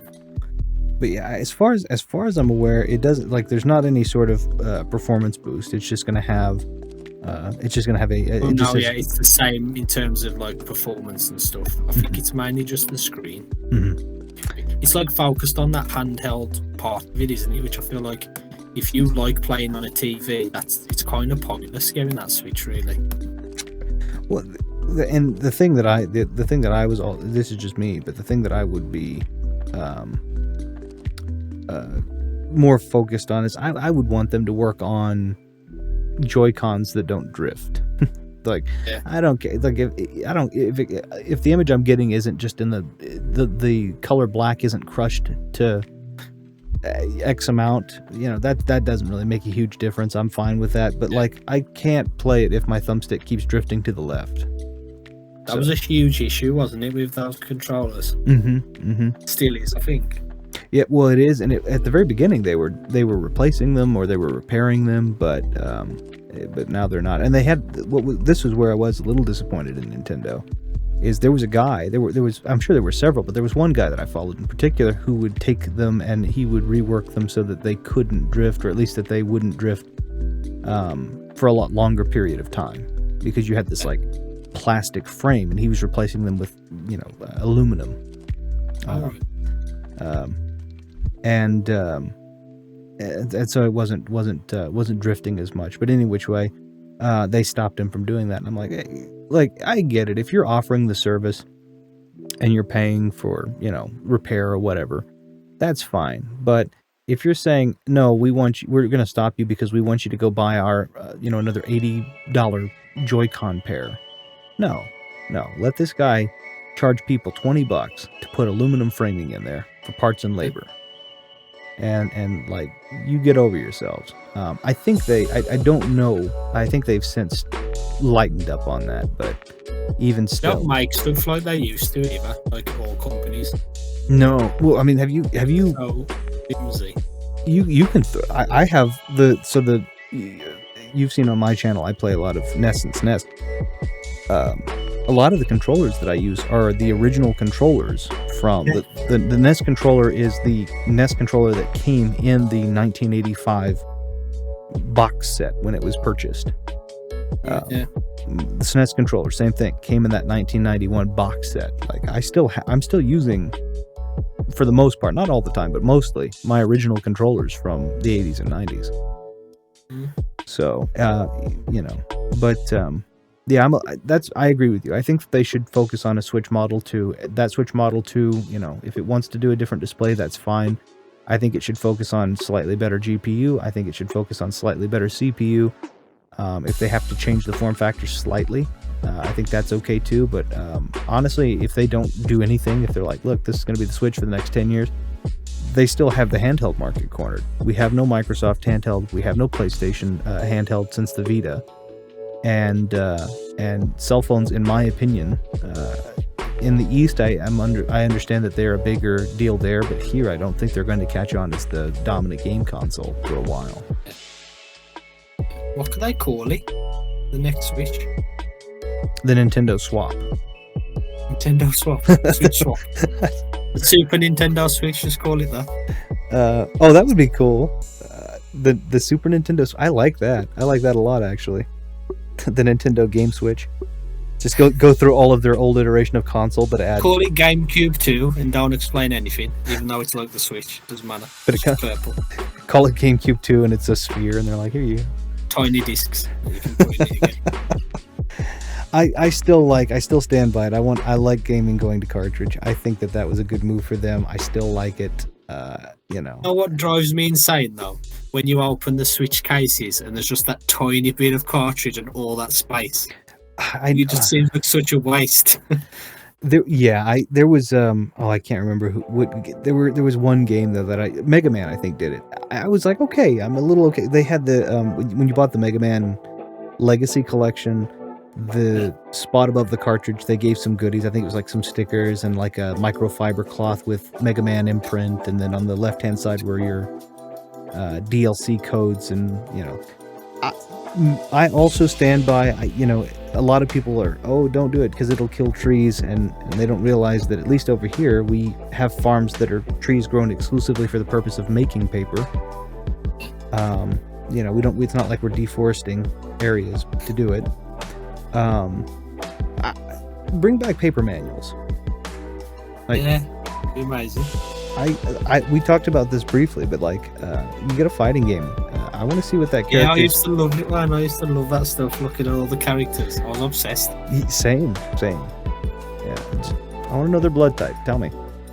I guess. So I'll say in King of Fighters review, I'll complain that there's no blood types.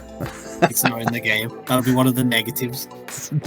I don't know if they're good or bad. I just know like I said, I used to love that. I loved going into. I wanted to know what blood type Yoshimitsu was in Tekken, and they'd had it. I was like, I think he's a demon. It's just okay, he's a good guy, I guess.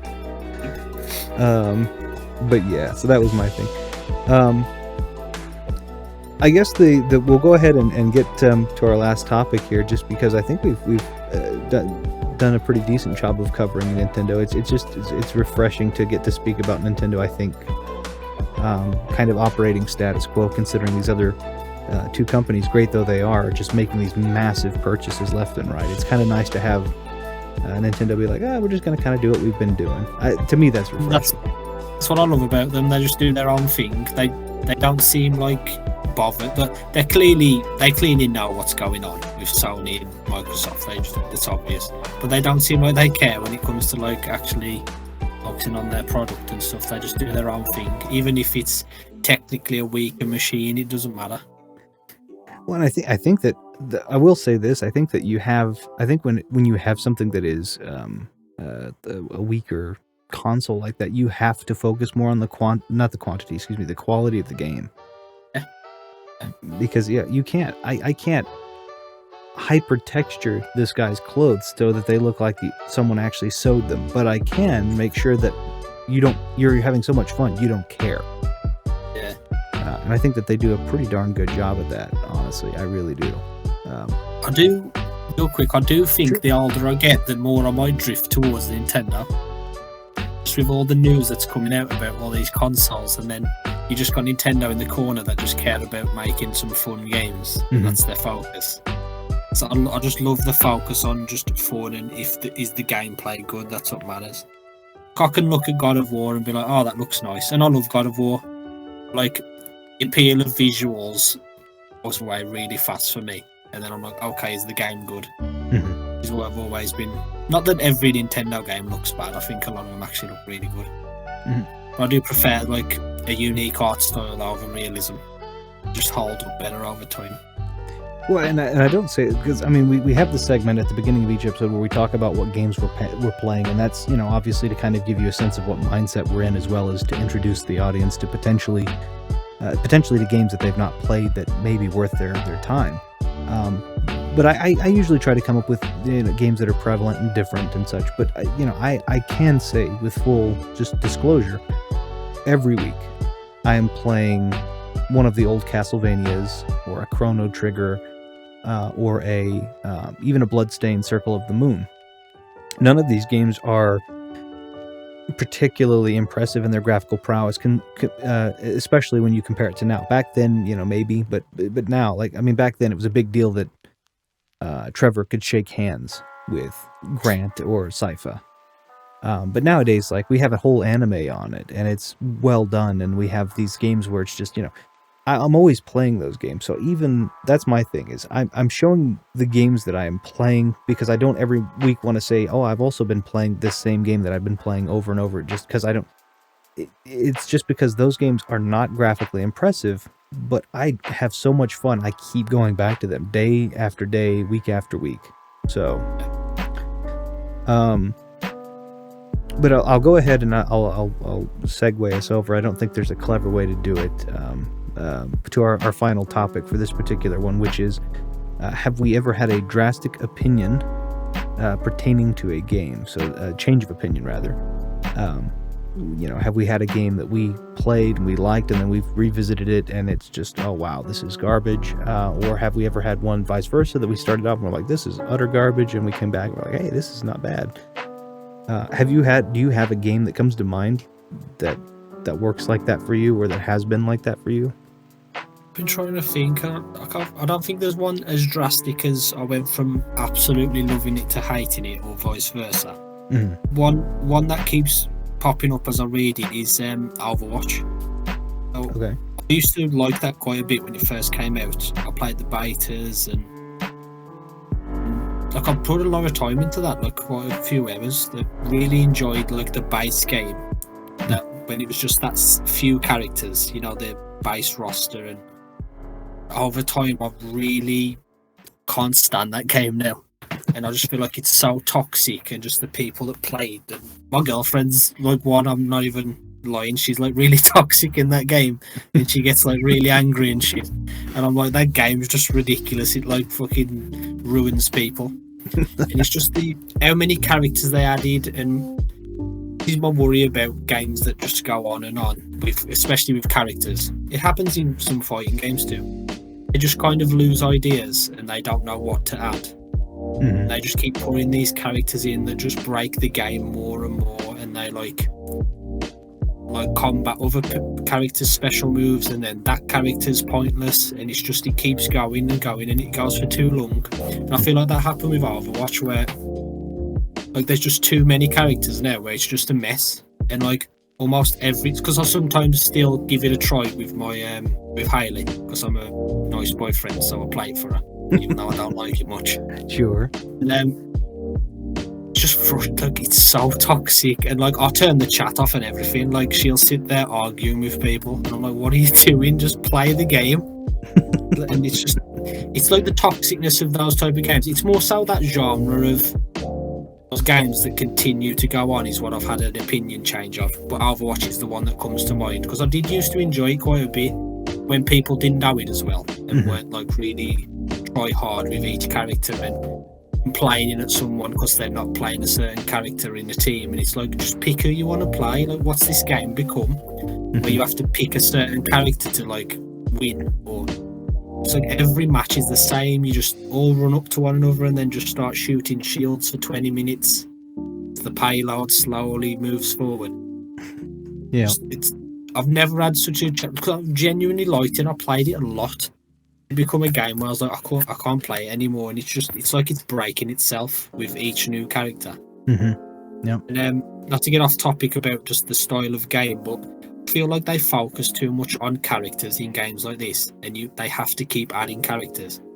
I always think, why not just add more stages or more modes? Because I feel like it's slowly happening with Apex Legends too. I don't know if you've ever played it. Briefly. I actually enjoy it quite a bit. They've just added a new mode that's more like a control point mode, and it's like got infinite respawns. It's really fun, very fast paced. I do think Apex is getting to that point now where there's too many characters, and their moves are like combating other moves that make those characters pointless, and it's just a type of game I think really it starts to lose its appeal as it goes on for like more than say 3 years. I'd say Overwatch was a great example of that, where they're just throwing everything in the game, no thought whatsoever to these characters. It's like it just breaks everything, and it just becomes this game where the fun has just vanished. Like everything's serious and like esports, and you can't just go on a regular match, just have fun in that game anymore. At least I can't anyway. When I try and play with Hayley, it's just a frustrating game that I used to like, and that's definitely what comes to mind with a game like that. So I genuinely enjoyed it, and it's come to now where I'm not even interested in the sequel. I think it's ridiculous, to be honest, to go on a rant, but it's literally called Overwatch 2, and if you look at what they're doing in that game, it does not deserve the 2. It just looks like an update. It just looks like a cash grab to me. But yeah, that type of game where there's just characters, those are definitely something I've had an opinion change on, and I feel like they need to slow that down and think of more ways to add more exciting stuff than just a character with a new move that breaks everything else. I agree. Yeah. Well, I mean, it goes into the same, like you're familiar with the theory in the game theory of dominant strategy. Basically, for anyone who is unfamiliar with it, it's just essentially, if a game has it, it can be used, and if it becomes the easiest way to do it, it will almost certainly be used every time, or at least more frequently. That's kind of the thing with an MMO or a MOBA or a battle royale like that, is people that are going to be these min-maxing style, dominant strategists are almost always going to insist that the way things go are the way that, the way things need to be, or the way that they propose they are, because of the fact that you're going to win, or you've got an increased, likelihood. Kind of what World of Warcraft did. I wasn't a huge World of Warcraft person, but I can say that I was going to play it, and I kind of just played my own way and do my own thing, and I had people that were coming in and saying, no, you have to do it this way. No, you have to do it. Star Wars. It drives me insane, that kind of stuff. I can't stand it. Yeah. So Star Wars, The Old Republic, same situation. I love Star Wars. Wanted to play this game. No, you got to go do this quest first. No, put that spec in this. Put that point in this spec. I don't want to. Oh yeah, but your character's not going to be as strong. What if I want my character to be fast? My goal wasn't for him to be strong, So I'm not. Yeah, I agree with that. It drives me insane. Just like when you hear people like, oh, they're picking, I don't know, who's an Overwatch character, Genji, and like people complain. It's like, he's in the game. Like, you need to start blaming the developers, or you can't complain to someone who's just playing the game casually, picking any character they want to play. Like, it's ridiculous how serious people take these games. And yet again, it's okay to take, in my opinion, like, if you want to go in and you want to take the game seriously, do it. Like, the one thing that like Halo, a good example of that, and I think most of the battle royales and such follow the same method, is who cares if you win the overall or lose the overall? Take a look at your own KD spread. You didn't die because someone else failed you. You died because you got out there and somebody else was a better shot than you or faster than you. Like, quit worrying about whether your team won or lost and worry about what your KD spread is and do what you want to do about that. Don't worry about what they're doing. Let them do their thing. This is why I like fighting games, by the way, because it's one-on-one. Mhm. Can't blame anyone else. Yeah. You can blame the person who beat you, but that's often just excuses. But you can't blame anyone on the team. Like, if you lost, that's on you. Well, and you know that the same people that lose are almost always going to go to blaming, oh, well, you know, it was the TV or my frame or so Yeah. like it's in our nature to blame. I don't want to say it's in our nature, but it seems to be in the general nature of things that people blame anything but themselves. But my thing is like, and yet again, I stay out of Battle Royale for the most part. I've played several, but not often. I've played several different ones to give them a try, but I don't. They're not my go-to. They're not something I just jump to. And yeah, I don't like. If I play the game, I want to play the game. If I lose and I look really bad to other people that are professional players, so what? If I had Exactly. my failure is if I didn't have fun. If I didn't have fun, then I've effectively wasted that time. If I had fun and I lost, I didn't waste my time. That's just that's just me. I think I'm going to go into a different vein of things when it comes to drastic opinion of changes of games, which I have a few of them, but I'm just going to kind of narrow it down to the genre. So one of the games, this came from the early Xbox / PlayStation 2 days that I really spent a lot of time in. Two games, but they're from the same franchise, were the Matrix games, and they came out with two of them. Enter the Matrix and Path of Neo. I currently have Enter the Matrix on all three consoles. I played it originally on the original Xbox, and the Path of Neo I played again on original Xbox, but I currently have it on PlayStation 2 and Xbox. Enter the Matrix actually came out on GameCube as well. I spent an ungodly... I loved The Matrix. When The Matrix came out, I was a huge fan. I watched all three of them constantly. I had the soundtracks. I was a big fan. And I've not seen the fourth one yet, but I'm just, yet again, still huge fan of the first three, no matter what the fourth one is, to me. A huge fan of the first three, and especially the first one. Yeah. And Path of Neo is pretty okay. It's a little backwards for me. I was used to, mash X if you want. Now, granted, Nintendo, if you're a Nintendo person, you're playing these fighter games on Nintendo, then you know that Xbox and Nintendo are opposite. So A and B are flipped and X and Y are flipped. So the controls that I'm giving are going to be for Xbox. But you push X to punch, Y to heavy punch, A to jump, B to kick. That's the traditional, fighting style.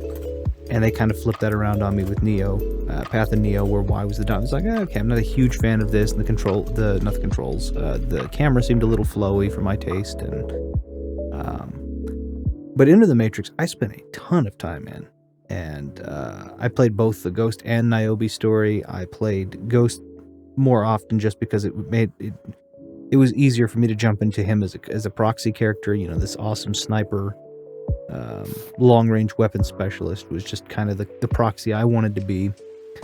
And Niobe was cool too, but she was just not didn't feel as much as a proxy as I did.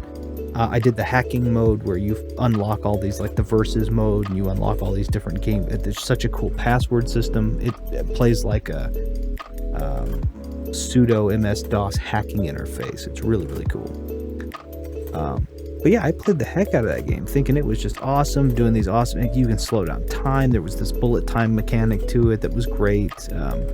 That was even a little bit more robust than the Max Payne one, and then I go back to it, and this game plays like utter garbage.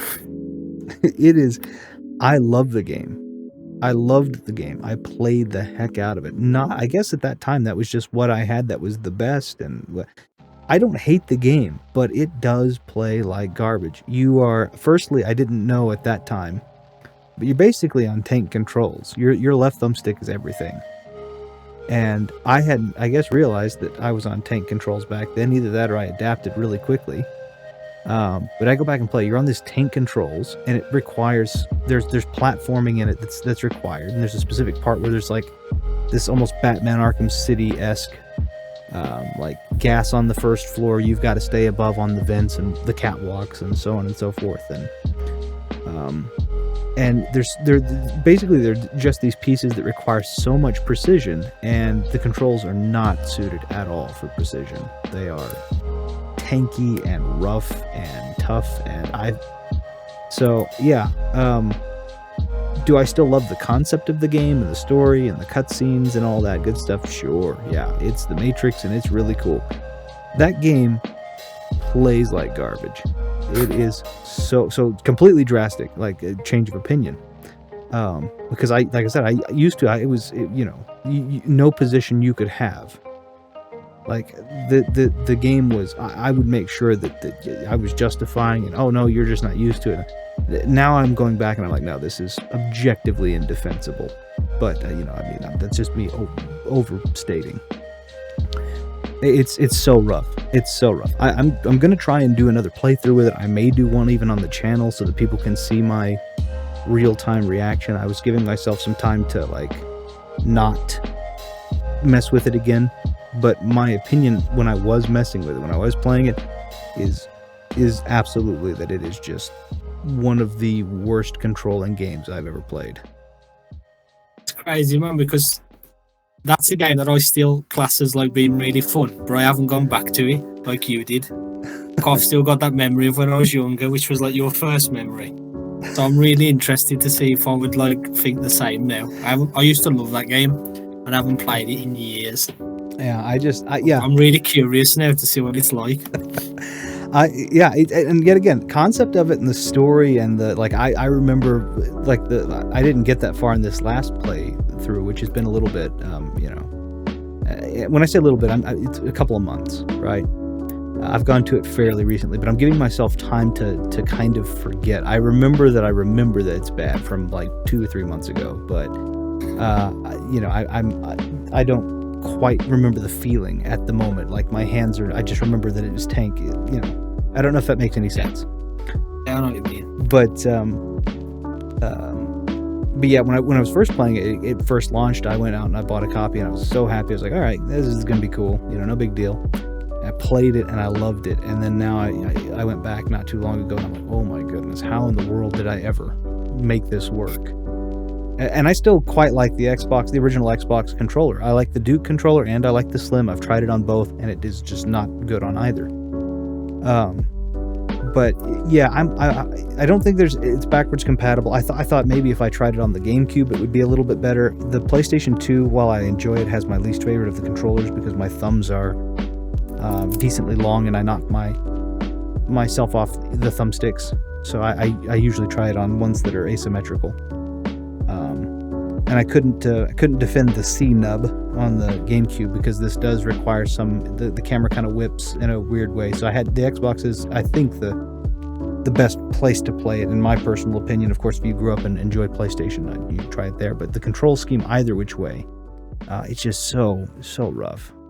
But that was the thing. Before I went back to it, I had the fond memories of like when you're at the airport and you go up on the catwalk and you have to shoot out that tire from that super long range on that tarmac, I thought, oh, this is, that was the memory I had. Oh, I get this, I remember having to shoot this tire out from like, that'd be really, really cool. And it still is. That moment is really cool because that gun does work like a gun. And then when he's outside of that scope, the person does not function like a person. So it's, yet again, you might go back to it and watch you go back to it and you're like, there's nothing wrong with this, it's fine. But also played the sequel that you're talking about, or the second game, Path of Neo. Yeah, and I remember liking that too, but I always preferred Enter the Matrix. But I want to go back and play both now because maybe Path of Neo would be terrible in comparison. Going back to it, I think that Path of Neo is more comfortable than Enter the Matrix. It's still not very good in terms of how it controls, I don't think. But at the same time, maybe I'm being overly harsh. It's just the switch to me that gets the switch of the buttons, right? Your primary attack is Y, and then X doesn't really do any. I think X is, I can't remember this. I haven't played Path of Neo for probably 6 or 7 months. It's been a while. I want to say X was like grapple, which was weird. So, oh, I'm trying to punch this guy in the face. Oh, I've just grabbed him by his shirt collar. I guess I'll figure out something now. But, that's an adjustment. That's, okay, I need to switch the buttons. And yeah, the camera's a little too flowy for my taste. But Enter the Matrix, I agree. It was my favorite of the two as well. My brother was the one who he just, I think he borrowed Path of Neo and he, just inhaled. I'm at the end. Oh, okay, well, hey, I'll go ahead and take it back. I guess you want to play Enter the Matrix? Nah, I'm good. Okay. But yeah, I just that's the one that comes to mind. I'm sure that there are other ones. I know that there are other ones that are a little bit I love the Legacy of Kain games, but trying to go back into those, because that's the thing. A lot of those games you'd play on the Dreamcast. I'd play on the Dreamcast.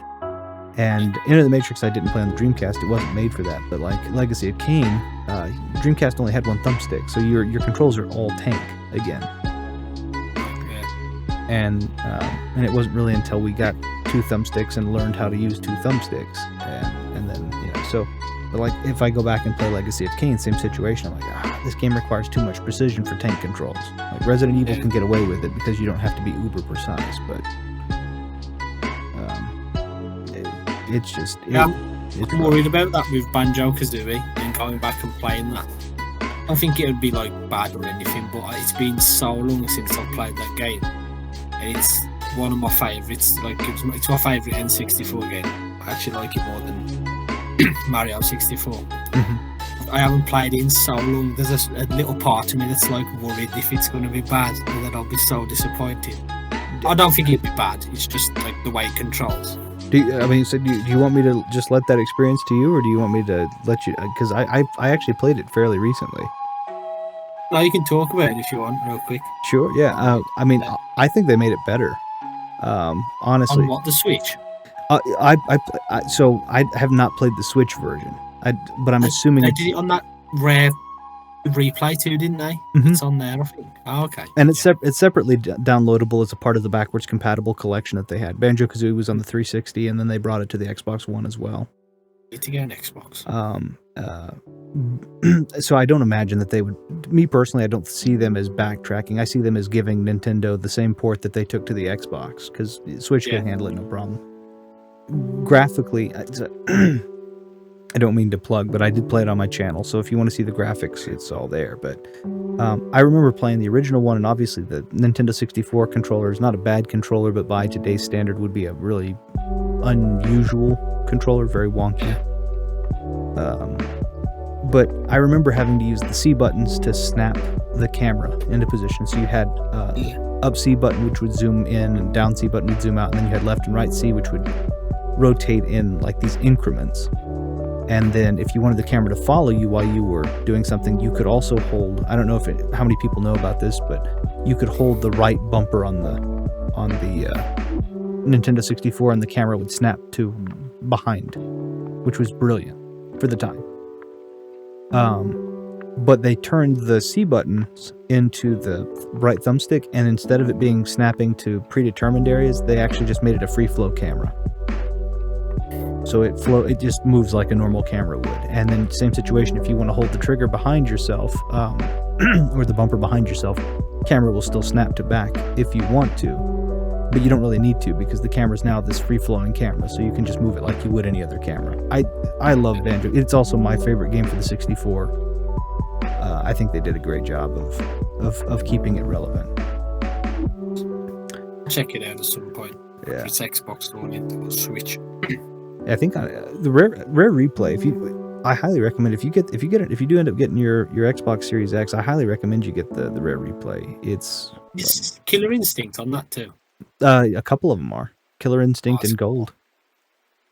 Yeah, I think it's 30 or 40 rare game. I think it's 30. I think their thing was 30 games for $30. But now you can get it for $10, $15, and it's got Killer Instinct and Jet Force Gemini and both Banjo-Kazooies, all that good stuff. So, but okay, well, I mean, it seems like we've kind of covered the drastic change of opinion. I'm excited to hear what happens when you go back to Enter the Matrix, but yeah, let's try and find it somehow. But At any rate, we did say that this was going to be a little bit more digestible, so this is probably our shortest episode. Most of the other ones falling into the 2.5 to 3.5, almost 4-hour category for this previous one. But if you do happen to enjoy what we're doing here, we can always be found at Press Restart, where hopefully the both of us are putting different various updates, retweets, etc. of when we are going to go live and do these new recordings. We always enjoy new news, and of course, if you have things you'd like us to discuss, we are excited to hear from you guys as well. If it's not inappropriate to go ahead and say, I do believe we're going to be having our very first guest on the next episode. Mr. AR, would you like to give some more detail on that? On the, what's the date today? On the 27th of this month, we'll be having Vacant Skull Archives as our very first guest. So that's exciting. And then moving forward, we'll hopefully have guests on almost every week, because that's what I'd like to see anyway, hopefully. But yeah, he's a really good reviewer, really chill. Check him out too. Vacant Skull Archives is his YouTube and Twitter. He'll be on the 27th. That'll be our next podcast. And then after that, hopefully we'll be a bit more consistent, because like I've said to you, Retro, before, I had a bit of trouble keeping up with like weekly stuff due to just personal things, and that's why sometimes our topics are a bit behind, like a week or two. That's going to change soon, and we'll be much more consistent and up to date with stuff around like March. And yeah, he'll be on the 27th. That'll be our next one, and hopefully we'll be on every week after that. Hopefully not many misses and stuff. So yeah, very nice. I'm super excited to have him on, and of course, I'm just happy to have the opportunity to come and talk with you about relevant gaming news. I mean, even if it's a week or so, whatever the case, I just enjoy getting to do the podcast, so there's absolutely no worries there for me. I hope you guys also kind of get the same vibe. It's just fun to kind of come together, talk about gaming news, and hear the opinions of both each other and, of course, the groups of people who watch these and leave their comments. So if you do happen to have comments or new subjects you'd like covered or opinions that you'd like shared, please let us know in the comment section below. Other than that, of course, I will put a link below for Vacant Skull Archive, so you can take a look at him and see what you think of his content prior to the 27th. And as always, you can find links to Mr. AR Games as well as myself in the comments and at the end of this video. For me, I should hopefully be back up tomorrow with a live stream, and I am working on some new content that I will go ahead and divulge. I'm not going to give any sort of hard date yet, but I am working on a Retro Tech Talk, which is just basically going to be a small segment of pre-recorded, edited, and put together videos showing people different things that I find may be helpful to streamers and YouTubers alike, such as how I don't pay monthly subscription fees and am able to hopefully add some quality or keep quality content going. I may work on additional things like how to get the best sound out of your microphone. Things like that are kind of what I'm looking to focus on, as well as one of our first retro game reviews will hopefully be coming out sometime soon. And AR, what is it all that you are working on, sir? Well, I've had a bit of a break lately, but I'm back this week coming with a few games. I know King of Fighters 15 is coming out, which I'm going to try and review. Just get back into fighting games a little bit, because I miss them a lot. Just cover some stuff on the channel. And Horizon Forbidden West is finally coming out, which will probably be my next review I'm focused on.